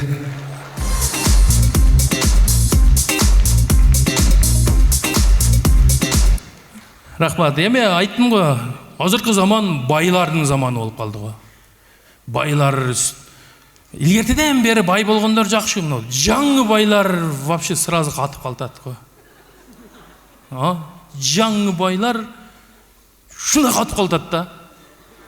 Илгеркилер андай эмес, жаңылар неге мындай десем, адамдын канчалык акчасы көбөйгөн сайын тарамышы тартыла берет экен да. Акчасы көбөйгөн адамдын тарамышы тартылганда да арка жагынан тартылат экен. Анан жаңы байлар чыгып алып, уже күлкүсү дагы келбей катыйт, каттыган, сүйлөгүсү келбейт. Кокус сүйлөп калса адамга акыл айтып сүйлөп калды го. Эки адамга айтса мейли, целый интернетке чыгып алып, целый Кыргызстанга акыл айтып сүйлөп. Бүгүн башта эртең кеч болот деген сөздөрдү айтып байлар, жаңы байлар. Биз дагы ошонун оозун карап, не дейт экен деп. Ал туура айтып атабы, туура эмес айтып, туура деп 5 сом бере беребиз деп карап. Байлардын заманы болуп атат, жаңы байлардын. Туура эмес нерсени сүйлөп атса, мынаяктан бир акчасы жогораак бирөө туура нерсени сүйлөсө, сен бар жоголчу деп бир тебип аны мына туура айтып атат деп. Кээ биркилерибиз ошонун жашоонун көмүр тутуп, мен дагы ошондой жашасам кана эле деп ошону арзуу кылып алып атат да. Мен айтып коеюн туугандар, бактылуулук байлардыкы эмес, бактылуу биз менен силер бактылуу экенбиз туугандар. Чындап, биз менен силер. Мен акырын айтып берейин. Кандай десеңиздер, мен бир врач досум бар, ошол айтат, бул байлар көпчүлүгү ооруп калтат, слишком байлар дейт. Неге десем, акчасы көп адам биринчиден акчасын ойлоп, ким тартып алып коет, мен өлгөндөн кайка калат деп уктай албайт экен түнү. Обычный уктай албайт экен. Уктай албагандан кийин нерви кетет экен, нерв тамырлары өлгөндөн кийин адамдын бир жери отказ болот экен да, сөзсүз түрдө ооруп калат экен, оорукчан болуп калат экен да, акчанын айынан оорукчан болуп калат экен. Биз элестетиңиз, бир миллионер бай, тоонун башында бир дачасы бар, вертолет менен барып уктаганга шарты бар, акчасы бар, бирок уктаганга шарты жок. Биз не кылабыз? Şu концерт көрүп аткан жерден уктайт, мына жерде бир. Өткөндө ошто ушинтип сүйлөп атсак, могу чекеден бирөө деген үн чыгат. Оңур тартып да. Любой жерде уктайбыз го. Каласак паркта уктайбыз, каласаң үйгө барып үйгө чыкпай машинада жатып уктайбыз деп. Мына уктай албайт. Обычный уктай албайт экен, акчасы көптөр. Ал эчтеке эмес. Акчасы ушунчалык көп.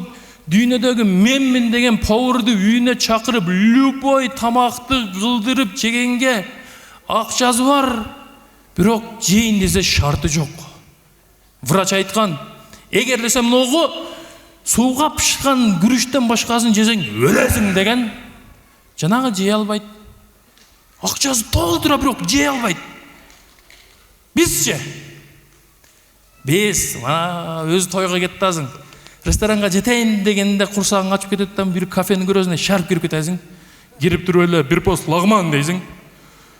Лагман кийинче чыдабайсың, пиширип самса даяр. Эки самса бериң жеп турайын дейсиң. Самсаны жейсиң, аркасынан лагманды жейсиң. Чото тойбагандай болдум. 2 шашлык дагы берсең, аны жейсиң.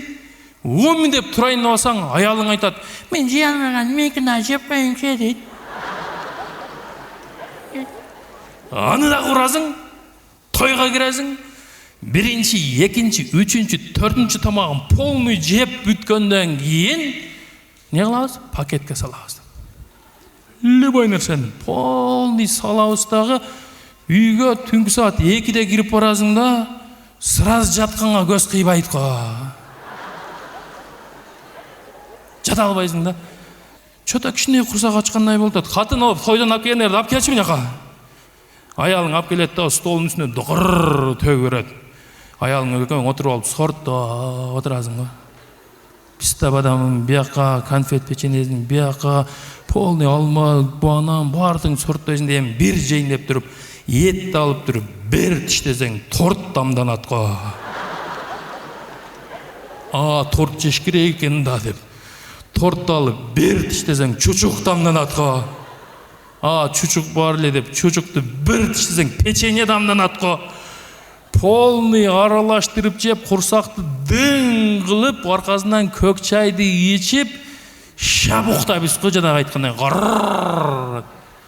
Биз эчтеке болбойбуз туугандар. Бактылуулук каерде? Бизде. Силер менен биз.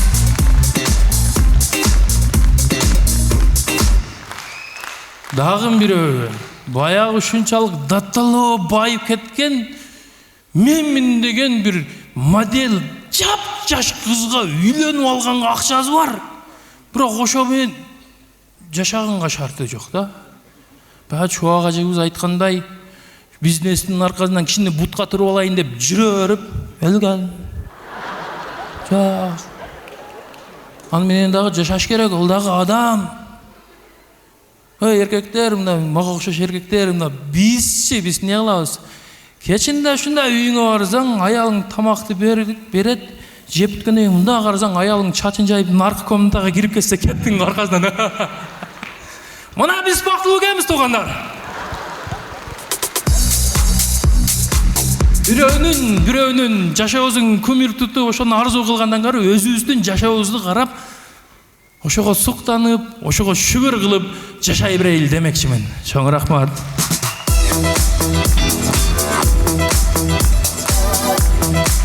Анан туугандар, негизи азыр жакшылык чыкты го. Садык өзү эле концерт берип аткан жери жок. Чындыгында бир адам чыгып сахнада сонун тамашаларын айтып атат.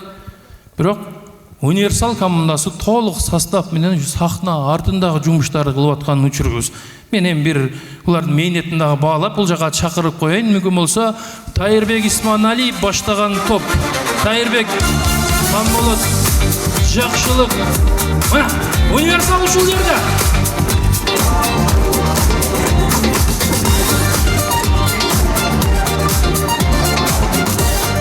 Тамам, контратта буларчы. Рацияларды кармап алып, окшош турат. Саламдаш эми, сени жакшы көрүп атат. Меними? Assalamu alaikum, урматтуу Бишкек шаары, Бишкек шаарынын тургундары, кыска нуска саламдашайм. Жакшысыздарбы? Мен бияка неге чыктым? Неге чыктым мен бул жака? Сени чакырганымдын себеби мен билбейм. Мындай кылабыз. Сен конкурстар, кызыктуу оюндарды жакшы кыласың го? Ооба. Бир сонун конкурс кылышың керек, кызыктуу оюн кылышың керек. Миллион мобайл магазинин атынан белек бар. Белектерибиз бар, демөөрчүлөрдүн атынан конкурска каалоочулардан 5 катышуучу чакыралычы. Конкурс кылалычы чакан. 5 катышуучу чыгып берсеңиздер болот, каалоочулар барбы? 5 катышуучу. Конкурс чакан, конкурс баштайбыз. Таанышайлы биринчи. Атыңыз? Нури. Нурик? Нури. Нури кечиресиз. Нурик дейби? Жок, Нури. Толук атыңызчы? Нуриза десеңиз ошол. Толук атым Нурик деп койбойсуң. Эркелетип Нури деп коет, мен Нурикмин деп. Атыңыз? Асеми. Асеми? Асемабы атыңыз? Асеми. Просто ал убакта орустар жазганда деп и деп жазып, ушундай боло берген го илгерде. Асеми. Метрге берип атканда адашып жазып коюп, өзү болгон просто. Асеми деп коюшуптур да, ата энеси. Сразу эле эркелетип коюшуптур, Асеми деп мындай. Эркеле дегенде. Алдияр. Молодец. Тоқтасам. Мындақчы. Ох ты. Ой, болды, шашылып кеткен да. Шачыңыз бізді басып қалайды. Кеткен шашып, нонбай бұл шашып. Күн бұл жолық салғанда да кепка киіш қиын екен, набағай. Күн дертімен тұрып алып, шашты жиып. Матасылмен. Алдияр. Алдияр. Чынара. Не қылайын? Чынара. Азаматсыз. Кішінекей чайник тез қайнайды дейтін да. Молодецсіз. Өз біз ұшындай өзді тұрау. Тамаша. Өзің чоңдайлы айта өріпсің бі, кішіне чайник. Жоқ. Ұшы бірге әлі айта отпаймыз, біз күшті өзі, кішінекейлер. Сіздеке? Али Нур. Али. Али. Али. Али. Али Нур деді. Али Нур. Али Нуриза Сема. Барлығын атын қошып шайын бі. Али Нуриза Сема Чынара. Чынара. Так, конкурс баштайлы онда? Баштады. Эми конкурстун шарты жөп-жөнөкөй бүгүн эмес, садака кебиздин концерти. Ошол себептен жалаң сы тамгасынан мындай Садык акени бүгүн мактайлычы, Садык акеге комплимент айталычы. Түшүнүктүүбү? Садык акени сы тамгасынан мактайбыз, комплимент айтабыз. Сонун деген сыяктуу. Түшүндүң бі? Түшүндүң, а? Кыргызча түшүнөсүң тура? Анам не түшүнбөгөн элем. Болды, кеттанда мақтайбыз. Баштадық. Сұлу. Сыймыктуу. Сүйікті. Сочный.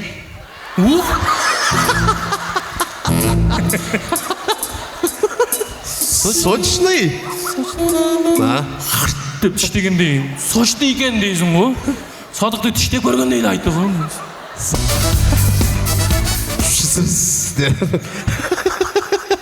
Түйінен жалап қойды. Сочный. Садык аке сочный. Супер. Сіз айттыңыз. Жакшы мыкты. Эми жамандайлычы. Сы тамғасынан бі? Сы тамгасынан. Жамандайбыз. Кимдики жаман чыгат экен. Кеттик. Сволочь. Садык сволочь дейт го. Ошондой эле сөз айта турган эже бул. Страшный. Жана эле сочный деп атты эле го. Мындай болгон жакшылык. Биринчи сочный экенде бир тиштеген. Сууларымда аягы ачуу болуп кеткенде мынча страшный деп кетип калган. Жок, жанагы тиштелген жери страшный болуп калган. Так, Сагыра. Сагыра. Сагыра? Токтоп турчу, биринчи мен буну сурайынчы, каяктан болосуң? Оштон. Оштондой сөз жок Өмүрү укпаппыз, мына бала сагыра экен дегенди. Жакшы, сен сагыран экенсиң. Сагыра? Сагыраксың сен. Ай.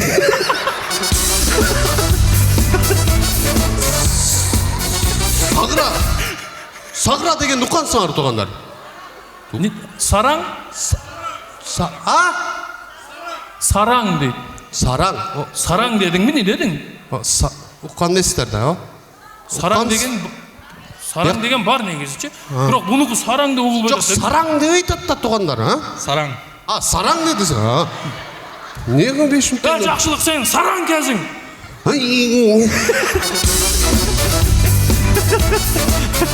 Так. Сары.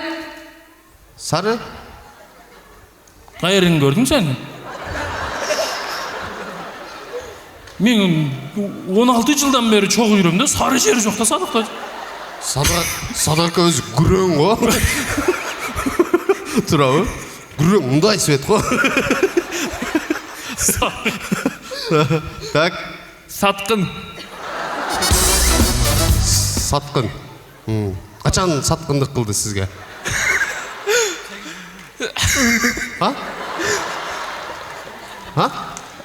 Студенттикте.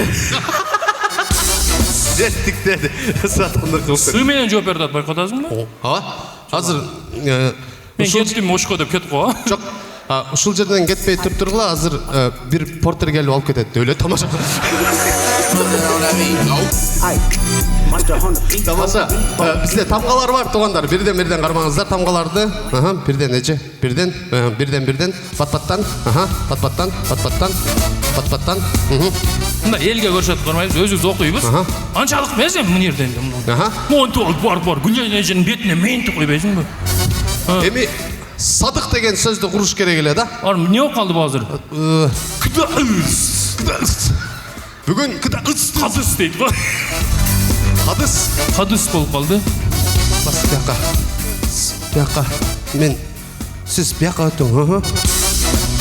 Эми садык деген сөз чыкты. Садык деген. Эми суроолорду беребиз. Ушул тамгаларга жараша жооп берип кете бересиздер. Давай. Болгону, түшүнүктүүбү? Бере берсен. Бүгүн концертке ким менен келдиңиз? Сарылар менен. Сарылар менен? Сарылар каерде отурат? Кана сарылар? Биякта отурат экен. Ким сары? Биякта отурат экен. Ким менен келдиңиз?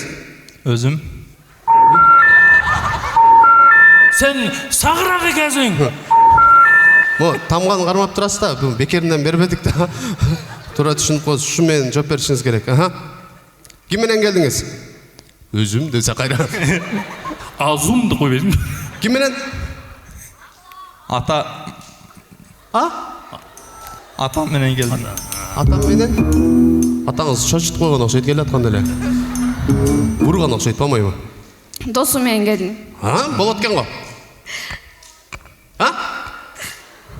Аябай күлкүлүү адам менен келген окшойт. Так, ким менен келдиңиз? Эжем менен. Эжем менен? Мына тамганы мен неге бердим мынаны? Неге мен атайын чарып келдим го мына жактан? Неге жооп бербей атасыңар ушуга деп эле баша. Так, менен жооп бериш керек. Рыспай? Рыспай менен келдиңиз. Хорошо. Кумир туткан ырчы айым менен. Кумир туткан ырчы айымыңыз ким? Гүлжан эже. Гүлжан эже десеңиз? Гүлжан эже. Гүлжан эже сиздин досуңузбу бул киши кумир тутта? Гүлжан эже. Сиздин мага шортаңыз жагат. Шортаңыз сону. Ол сага чоң мергенден кеп калса. Башка эчтеке кийбесиң, бүтө шорттан кийип жүрө бересиң. Ушуга берип коюңчу. Жанагы чоң акелер бар го, 60-тан өтүп калган, мындай кылып кийип жүрө. Гүлжан эжемде шорттанын үстүнө кийип атып, сен эчтеке кийбесиң үстүнө. Кур шорттан кийесиң жүрө бересиң. Яман жарасың, жакшылык. Болду, биргеликте тартам. Акырында бересиз, Шортаңызды. Ала келгенсизби шортаңызды? Болду, мага бересиз, Эч бирөө талашса бербең, айтып коеюн. Так, Садык экен неси жагат? Кеттик. Жооп бериш керек тамгалар менен. Садык экен неси жагат? Сұлулығы. Молодец. Неси жагат пат-паттан? Бир. Алам. Неси? Алам дүйнөсү. Алам дүйнөсү. Сага фантазия. Не дейт? Алам дүйнөсү жагат экен. Садык экенин алам дүйнөсү бар экен. Шунча келип мен эми билдим, алам дүйнөсү бар экен Садык экен. Садыктын каерде болушу мүмкүн Садыктын алам дүйнөсү? Башыбы мындай. Билбейм, мына экөө билет окшойт. Алам дүйнөсү. Акылы менен. Акылы? Алам дүйнөсү эле жакшы болду эле болсо. Неси жагат? Душасы. Жана тиштеген ушу эле? Денесин тиштеп көрүп душасы жагып калыптыр.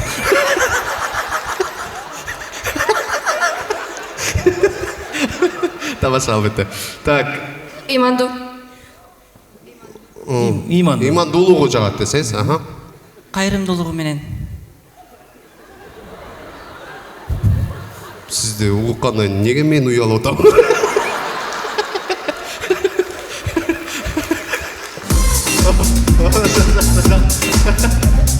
ошол жакка бирөөдүр өтө жакты окшойт болбойбу. Так, эми ушул тамгалар менен ырдайлычы Садакең концертинде ырдайлычы жалаң ушул тамгалар. Бир саап ыр болсо да боло берет. Хыт тамгасына сиз сиз д, сиз сиз с. Түшүнүктүү? Ушул тамгалар башталган. Мисалы үчүн а десе алатоо акылпагын кийген кезде деген сыяктуу. Сыдан башталыш керек. Кеттик. Садыктын сулуулугу эле сары болуп душасын сындырып алды.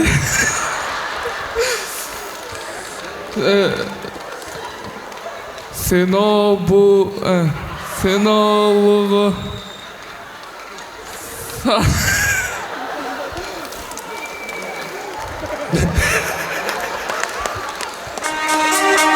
Просто мына кулагым угуп атат бул ырдычы. Мен түшүнбөй атат простачы. Ырдачы десең ырдай албайт да азырчы башынанчы. Кайрабы? Ооба, кайра ырдай албайтчы, ырдай аз. Башынан ырдай. Садыктын сулуулугу сапсары.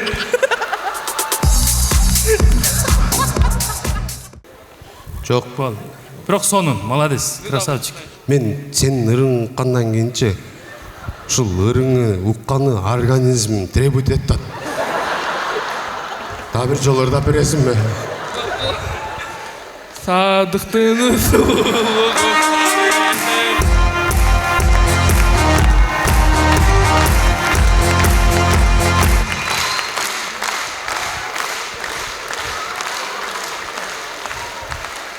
Молодец. Эйвай. Манюлөр экен. ак мөң. Эй. Өткөтөр. Просто аны ырдаса биз баардыгыбыз турушубуз керек болот. Таз бердечи. Көкрөккө колду коюп бул эми гимн, бул мамлекеттик гимн. Ал мультфильм беле, гимн ал. Пока өзгөрө элек. Өзгөргөндөн кийин ыры болуп калышы мүмкүн. Так.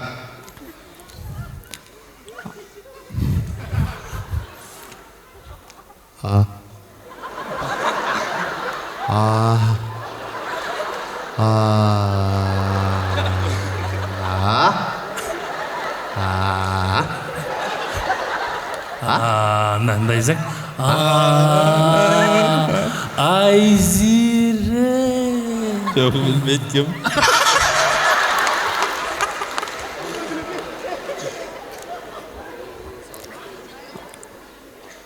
Акылыңыз ай чыкты карачы айдан биз жаралып.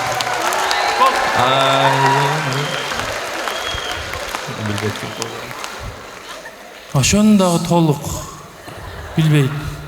Сиз өзү ушундайсызбы же концертке келип ушундай болуп калдыңыз эле? Тамаша. Так. Дүйнөңүз таптаза экен, көзүңүз башкача экен дегенде мен ойлодум. Шортаңыз кып-кызыл экен. Көзүңүз башкача экен дейби? Мага арнадыңбы? Рахмат ай. Так. Ырдайлы достор, ырдайлы ырдын жашы күндөрү. Жарып койдуңуз амачы. Дагы не кыласыңар? Ырдайлы достор не дейт? Ырдайлы достор, ырдайлы ырдын жашы күндөрү. Мен түшүнбөй атам туугандар. Азыр жаштар ушундай окуганбы? Ырдайлы достор, ырдайлы Ырдын жакшы күндөрү. ырдын жакшы күндөрү? ChatGPT жазып берген окшойт го. Ырды, болбойбу. Ырдайлы достор, ырдайлы ырдын жакшы күндөрү дейт. Ырдын жакшы күндөрү барбы? Бүгүн кайсы күн? А? Бүгүн кайсы күн? Ырдын жакшы күндөрү.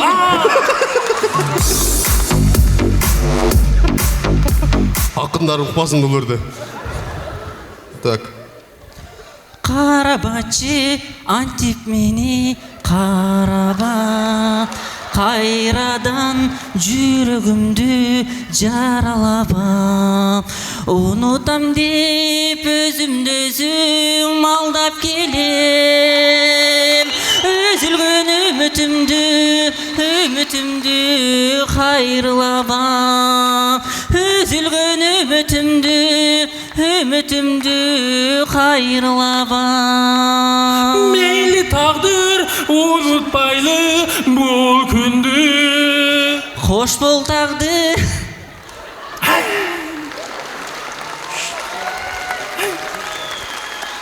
Мен бұл Егер толғырдап көн өкөз дуэтке чыгып, тойлорго чыгып кетет эле өкөз, а?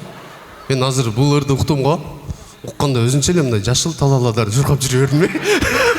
Өз бул ырды уккансың сен? Ооба. Бул ыр чыкканда сен деле баягы кызыл шортада жүрүп жүрөң. Так. Эстедиңби? Жыйынтыктайбыз го дейм, э? Мен оюнча белекти кимге берели? Ким? Кайсы? Мына бир-бирден кол чап туруп неме кылайын? Али досубуз, Али бал.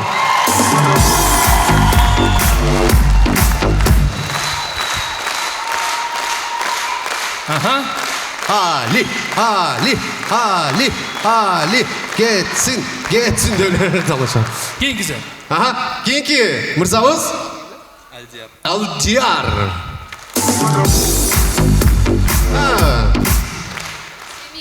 Semi.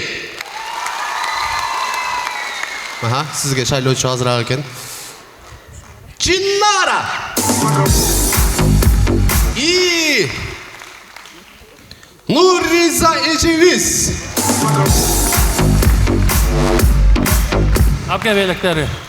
Понятно. Белектерди биринчи орунга чоң белек жок. Жөлө кол чаптырып койдук. Миллион мобайл. Ооба, Миллион мобайлдан ушундай өзүбүздүн чакан белектерибиз бар. Аха. Бирок өтө керектүү белек, бирок. Ооба. Сизге жок болуп калды эми. Так. Сизге бул белек сизге болсун. Ана мен бонус катары берип койсом болор эле дагы. Болор. Али жигитибизге. Чоң рахмат бардыгыңыздарга. Ой, молодец. Рахмат. Олар беребиз. Аха. Неме? Муну дагы сизге да берип коеюнчу. Коробкасын таштап кетесизби деп эле. Тамаша. Болду, бара берсең болду. Азаматсыздар. Молодец. Рахмат чоң. Чоң жигит болуп.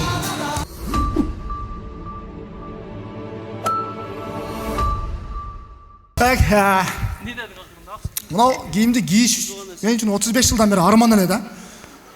Аппак кийим кийишчи. Себеби эч өмүрү аппак кийим кие алган эмесмин да. 9-этажда жашайм. Аппак кийинип чыксам, 1-этажга жеткиче мына жерин кир кылып коем да. Ошого мен аппак кийишиме элдин баары каршы, даже досторум дагы, командадагы үстүмөн күлө берет. Ак кийип алып тур, артист боломсуң го дей берет мыналарчы. Az konsertте эч кимге карабай кийип чыгып келердим, өлүп кетсин. Жарашпаса дагы бер кийип алайын дедим да. Жарашып туруп акыры. Рахмат. Кол чапкандарыңыздарга рахмат. Бар болуңуздар. Ким кол чапкан болсо, ошол адам бай болсун. Эки бети май болсун. Талаасында жай болсун, үйүндө Wi-Fi болсун десең. Ким кол чаппаса, ошол адамдын чачы түшүп калсын. Кышындасы үшүп калсын, мага десе бир үшүп калсын, амин. Ошон үчүн кол чаап туруңуздар. Сиздер кол чапсаңыздар бизге дух болот да.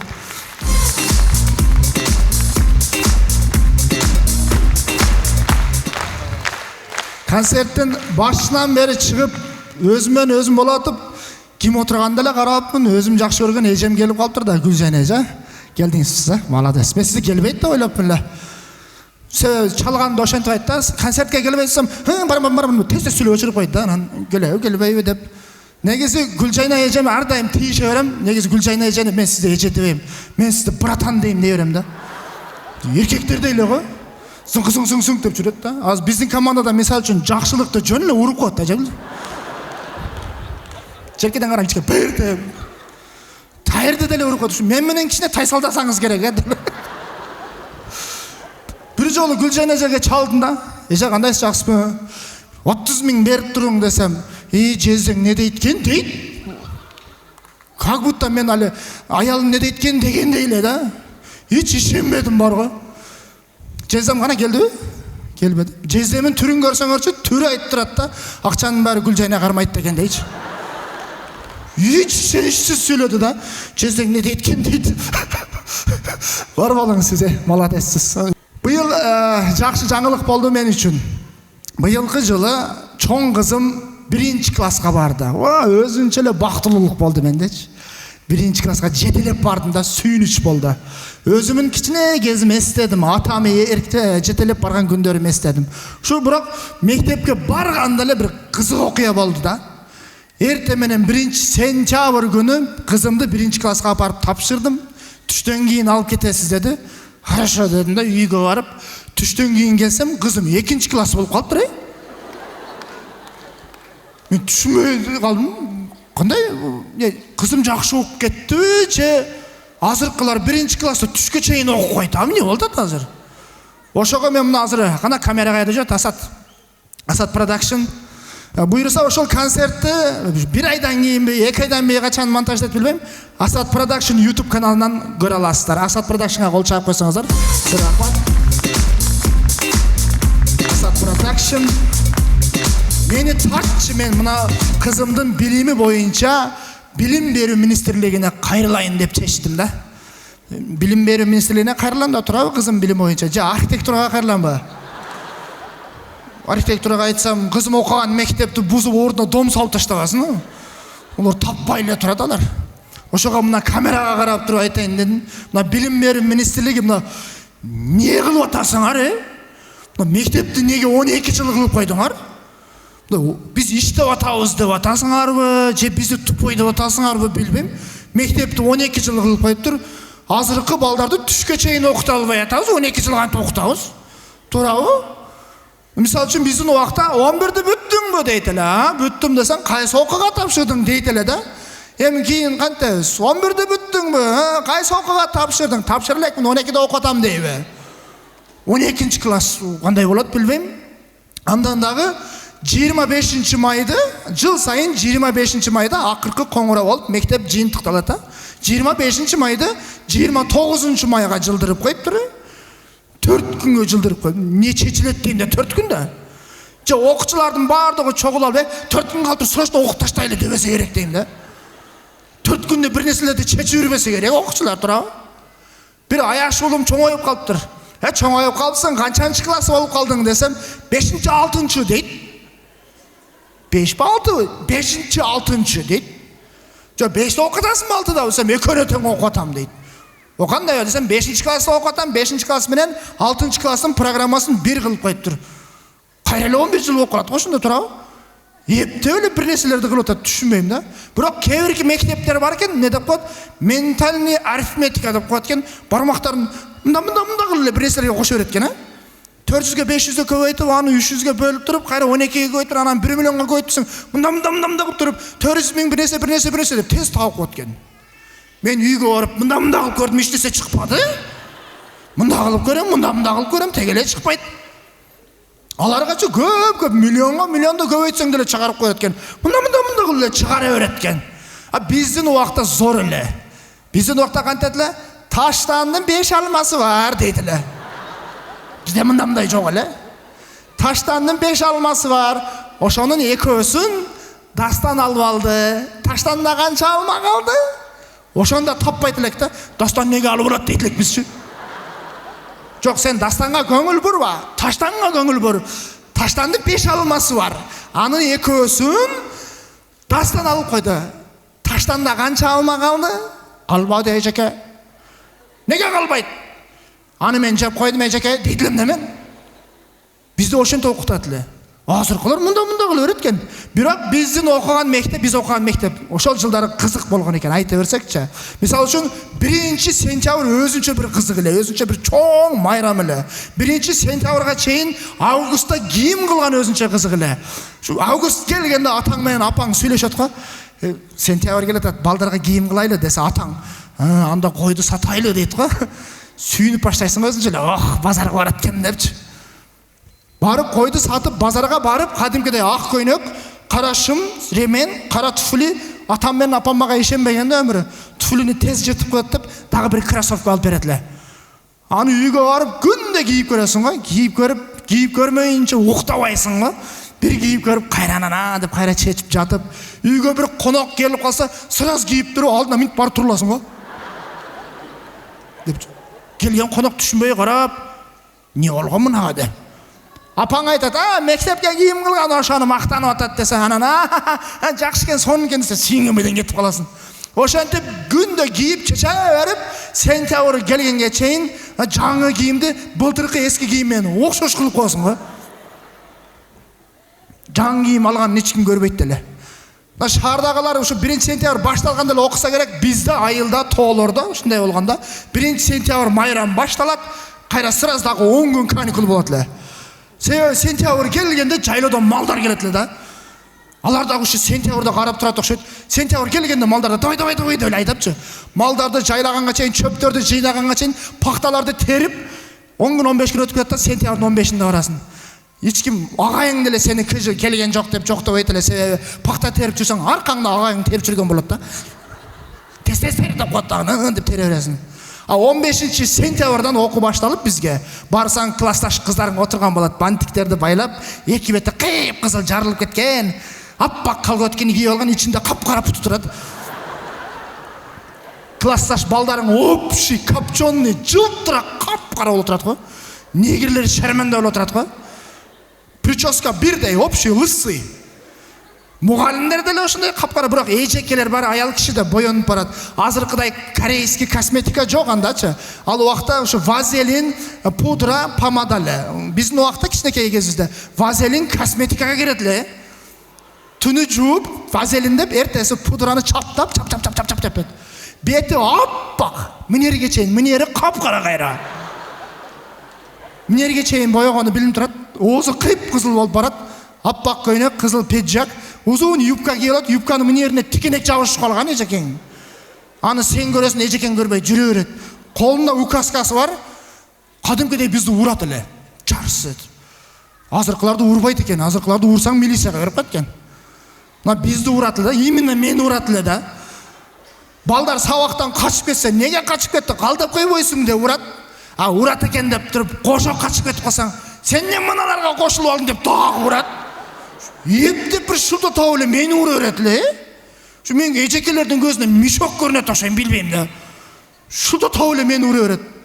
Бир жолу ушундай таяк жегем агайданчы. Силер мына өмүрүңөрдө таяк жеп рахат алгансыңарбы силер? Мен рахат алгам бар го. Уруң дегем да. Ибрагим деген агайым бар эле, мына камерага карап айтайын, мени көрсө эстейт. Ибрагим деген агайым болгон десе кетип калыптыр деген, азыр деле бар. Здоровый киши да. Азыр деле уруп коет менчи. Англис тил сабактан берет эле.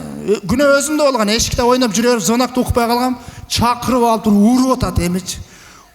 Бар сурду сол жака тийди, сол жака тийди. Сол жака урат экен деп, сол жагым тосом, оң жагыма урду. Оң жагым тосом, сол жагыма урду. Экөөнү тоссам, бетиме урду, бетим тоссам, ичиме бир урду. Жиним келип, агай, мени эле ура бересизби? Мен сизди багып алган балаңызмынбы? Тие алган эмесмин да мен. Чыкпай мөлтүрөп туруп бересиң го. Уруп айда берген го. Бирок англисчаны үйрөтүп койгон экен, азыр ошо агайга карап туруп, агай, ошондой жакшы урган экенсиз дейм. Себеби өткөндө Вьетнамга ойногону барганда, ошол мектепте жаттаган сөздөр менен ошол жакта жашап кеттим да. Кадимки деле, "Hi, how are you? Where are you from?" "Oh, I am from Kyrgyzstan" деп элечи. Базарларга түшүп эле бир нерселерди кармап алып, "How much?" десең, "500." "Oh, expensive" депчи. Себеби ушул сөздүн ар бирин уруп жаттатканда башыма тарс этти. "How are you?" де, "Expensive" деп элечи. Ошон үчүн мындай байкасаңар, англисче сүйлөп атканда мындай башта сотрясение бар, качып сүйлөйм. "Hi, how are you?" "Yeah."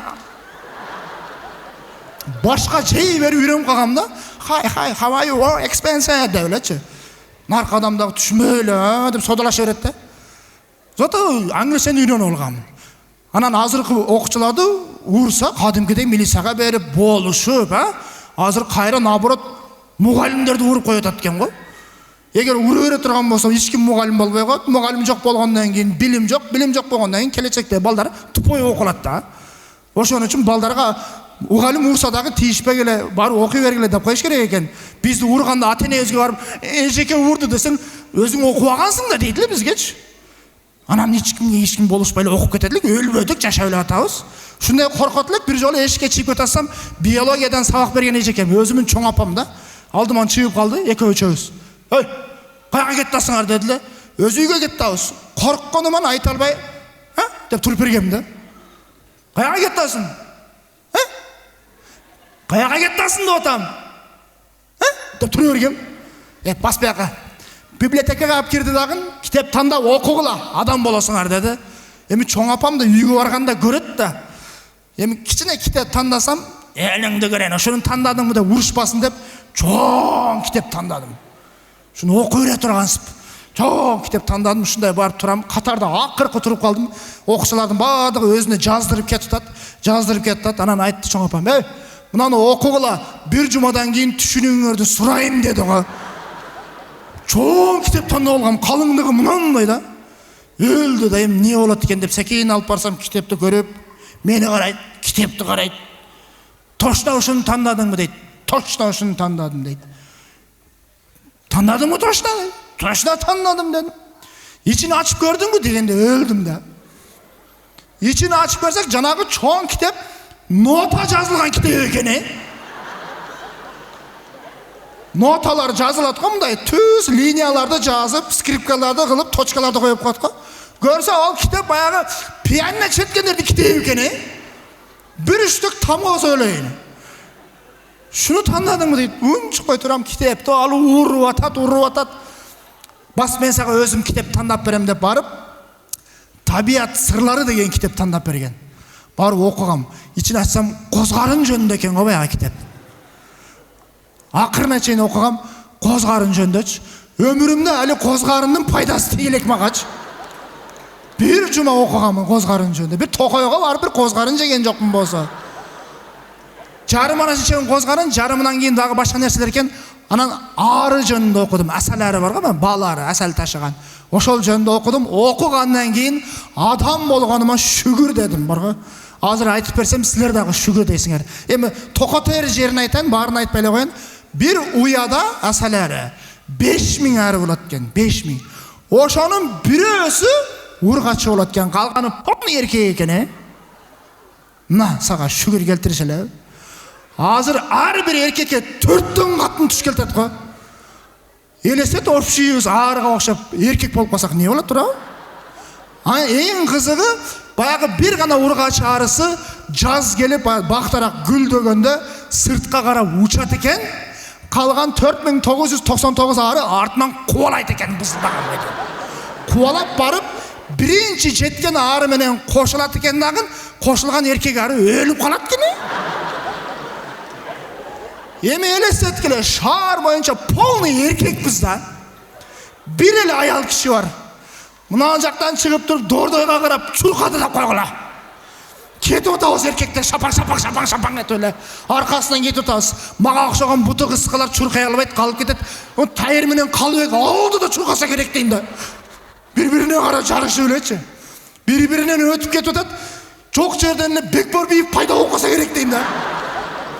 Оң жагында Бекборбиев, мына жагында Мотуев кетет деген. Жеңиш айтып эмне бар, алдагы чуркап алган. Шаардын мэри чуркап кетет деген. Акырыналар алдыга түшүп алып. Кудайга шүгүр адам болгонубузгачы, Мен ошол нерселерди окугам. Андан дагы башка нерсени окугам, мисалы үчүн Курманжан Датка энебиздин немесин, тарыхын окудум. Болгон окуялардан тарыхта жазылган. Курманжан Датка энебиз Алымбек Датка атабызга мынтип дук берген экен да. Даткам, сиз коконго барганда эл башкарган адам болосуз. Жакаңыз кирдеп калбасын, жаныңызга токол алып алың деген экен. Мына сага поддержка. Азыр мен аялыма жүзүн ишенбейм, андай дешнечи. Садыгым, Бишкекке концерт койгон экеттасын, жаныңа бир кыз алып ал, жүзүн айтпайт антип. Наоборот, мен дагы барам дейт да. Мен сен каяка барсаң деп, оңго басаң, солго басаң, постоянно кошо жүрөт да. Ушундай кызык нерселерди окугам. Андан дагы бир кызык нерселерди окугамын. Мисалы үчүн бир койчуман киши, тоодо кой багып жүргөн киши. Көп жыл ошол жакта кой багып жүрүп, шаарга келип врачка көрүнөт да. Көрүнсө врач айтат экен: сиз суукта жүрө берип, простатит болып қалыпсыз. Бір 2 қойды сатып келің, дарылайлы десе, хорошо деп кеткен бойынша үйінен шықпай 3 күн илап отырып беріпті. Аялы айтыптыр достарынач, досыңарды қарап қойып қалам, шықпай атат қой үйден илаулы. Келгеле десе, достар келе, не oldu десе, айта албайтмыш да. Айта албайым депші. Айт, не орны жашасаң өлім ашкере. Айт. Ешкім айтпайсыңар ба? Жоқ, ешкім айтпайбыз. Айта албайым да өлі илетміш да. Айт, не бол ортат кесін, не айт десе, балдар деп тұр. Десе, мен проститутка болып қалыппын дейтмеш. Қара, толық кіші. Простатит не екенін білмейткен, бірақ проститутканы білет тана жендечі. Қойды сатып келіп кеткенде білет. Но простатитті білмейді терек. Андан дағы соны нәрселерді ұғып айтамыз сіздерге. Мысалы үшін барыңыздар танисыздар, Ырысбай Абдықадыровты барыңыздар танисыздар, Ырдың пірі Ырысбай дейді. Ошол кіші болған ақиядан. Көчөдө бір қыз менен жетелешіп кетіп атса, алдынан аялы 2 ежесіменен шығып қалғанда, 2 ежесімен шығып қалып, ежесін айтат екен, көрмемішке алып, тескері қарап тұрғыла, Ырысбай өтіп кетсін деген екен да. Ежелері түшінбей, сен жиндесің ме? Күйең башқа қыз менен кетті. Қарап тұрғыла, ертең сонын шығарма шығарат деген екен. Мына саға поддержка ғой. Мен қолтық ташқан мұл жақта тұрсын, нарқы көшеде кетіп бассам, ким анау дейді ғой мен аялым. Білмеймін сен, неге сен менен параллельный басады дейді ғой. Мен ешім, егер қоқыс бір біреуменен жетелешіп қалған болсам, мұнтық менен аты өрсі керек мені. Мені атым нарақтан қызды аты анандары барып, қыздың атын есімдағы аты өрсі керек деймін да. Бірақ қанседағы, аншалық жақын болбаса дағы, қаяққа барсам дағы, поддержка беріп жүрген өзімін аялым бүгін құда қаласа ұшыл жерде отырады. Bir қол чағып қойсаңыздар дағы болады.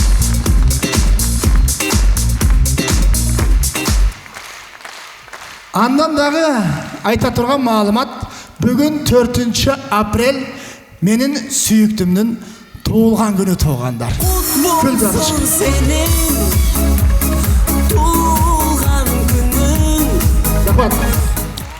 Сен не малға чөп салғансы бір үштік алып шықты.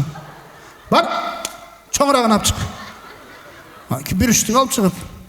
Чоң-чоңын алып шық. Туылған күнің. Бітірген жылда бүгін күнің. Бұл менен сен чауылбайым. Так, мен қаяда отырады өзі? Тұрсаң мен айтып отқан, елдер қатыннан қорқып өткен дебесін. Бүгінгі туылған күніңмен құттықтаймын. Қайдан құттықтаймын ұрады? Арсы менен алған жұбайым сен. Бар бол, әрдайым менен бол. Илайым мен телефоным паролін ұмытып қал. Сүйі оту жана бесін, өзім оқшош бала бесін. Телефон өлгір, неге адамдар қатын аялынан қорқып қала береді десе, телефон қорқытады екен дәтерек. Үйге келетіп, полны тазалап, блокировкаға тығып, шундай келсең, аялыңын жанына келгенде ол өлгір біліп отыра, көріп отыра, тың деп SMS жазып қойып отыра терек. Ошоны бекітемде отылы қорқып қалады кесіне көрсі. Азыр біз телефондан қорқытамыз ғой, илгеркелер дәле телефон болса қорқсы керек деймін. Мысалы үшін, ошол Алымбекті атқа атауыз, мысалы үшін, Манас атауыздың уағында дәле телефон болса, аялынан қорқса керек, ойлаймын да менің, мысалы үшін, Қанеке апауыз, Манас атауызға қана, қаяда жүресің, сүретін жөнетші десе керек, мен мұна елдерменен соғыш отам тұрып тұр дәле. Алар дәле жүрегі түшіп қаса керек, білбеймін. Рахмат, мен Асат Продакшн айтты ма сен, біздің концертімізді ұшыл YouTube каналдан көрсеңіздер болады. Асат Продакшн, қол чағып қойсаңыздар болады. Рахмат. Асат өкөз негіз универсал командасымен Асат Продакшн бірдейлі чоңойғамыз, бір-бірімізге поддержка қылып, бұл бізді тартып, бізді хит қылды, бізді тартып жүріп, өзінің аккаунтын көтеріп, ақша қылды, үй алды, біз әлі мәшінасы жоқ жүрөбүз тірек. Жие бізге бір чай алып бербеді. Мұна сілерді тартып пұл шығардым депчі. Рахмат, мен өзім командам шақырайын. Қалыбек, Тайыр, Қамболот. Ең негізгісі бүгінгі концертте чоң жардам көрсеткен өзімнің командама чоң рахмат. Қана қолдар? Қамболот, қызматта дағы ділі. Аны хорошо, ар жака чыгып кетет. Мына ушул балдар менен биргеликте кел досум таяр. Мына ошол балдар менен биргеликте сиздерге колдон келишинче аракет кылып бүгүн концерт көрсөттүк. Концерт жаккан болсо биз абдан кубанычтабыз. Андан дагы рахматтардын эң чоң рахматы келип берген сиздерге рахмат. Бар болуңуздар, Универсал командасы. Концертибиз ушул менен жыйынтыкталат. Кийинки концерттен көрүшкөнчө сак саламатта калыңыздар, аман болуңуздар. Чоң рахмат.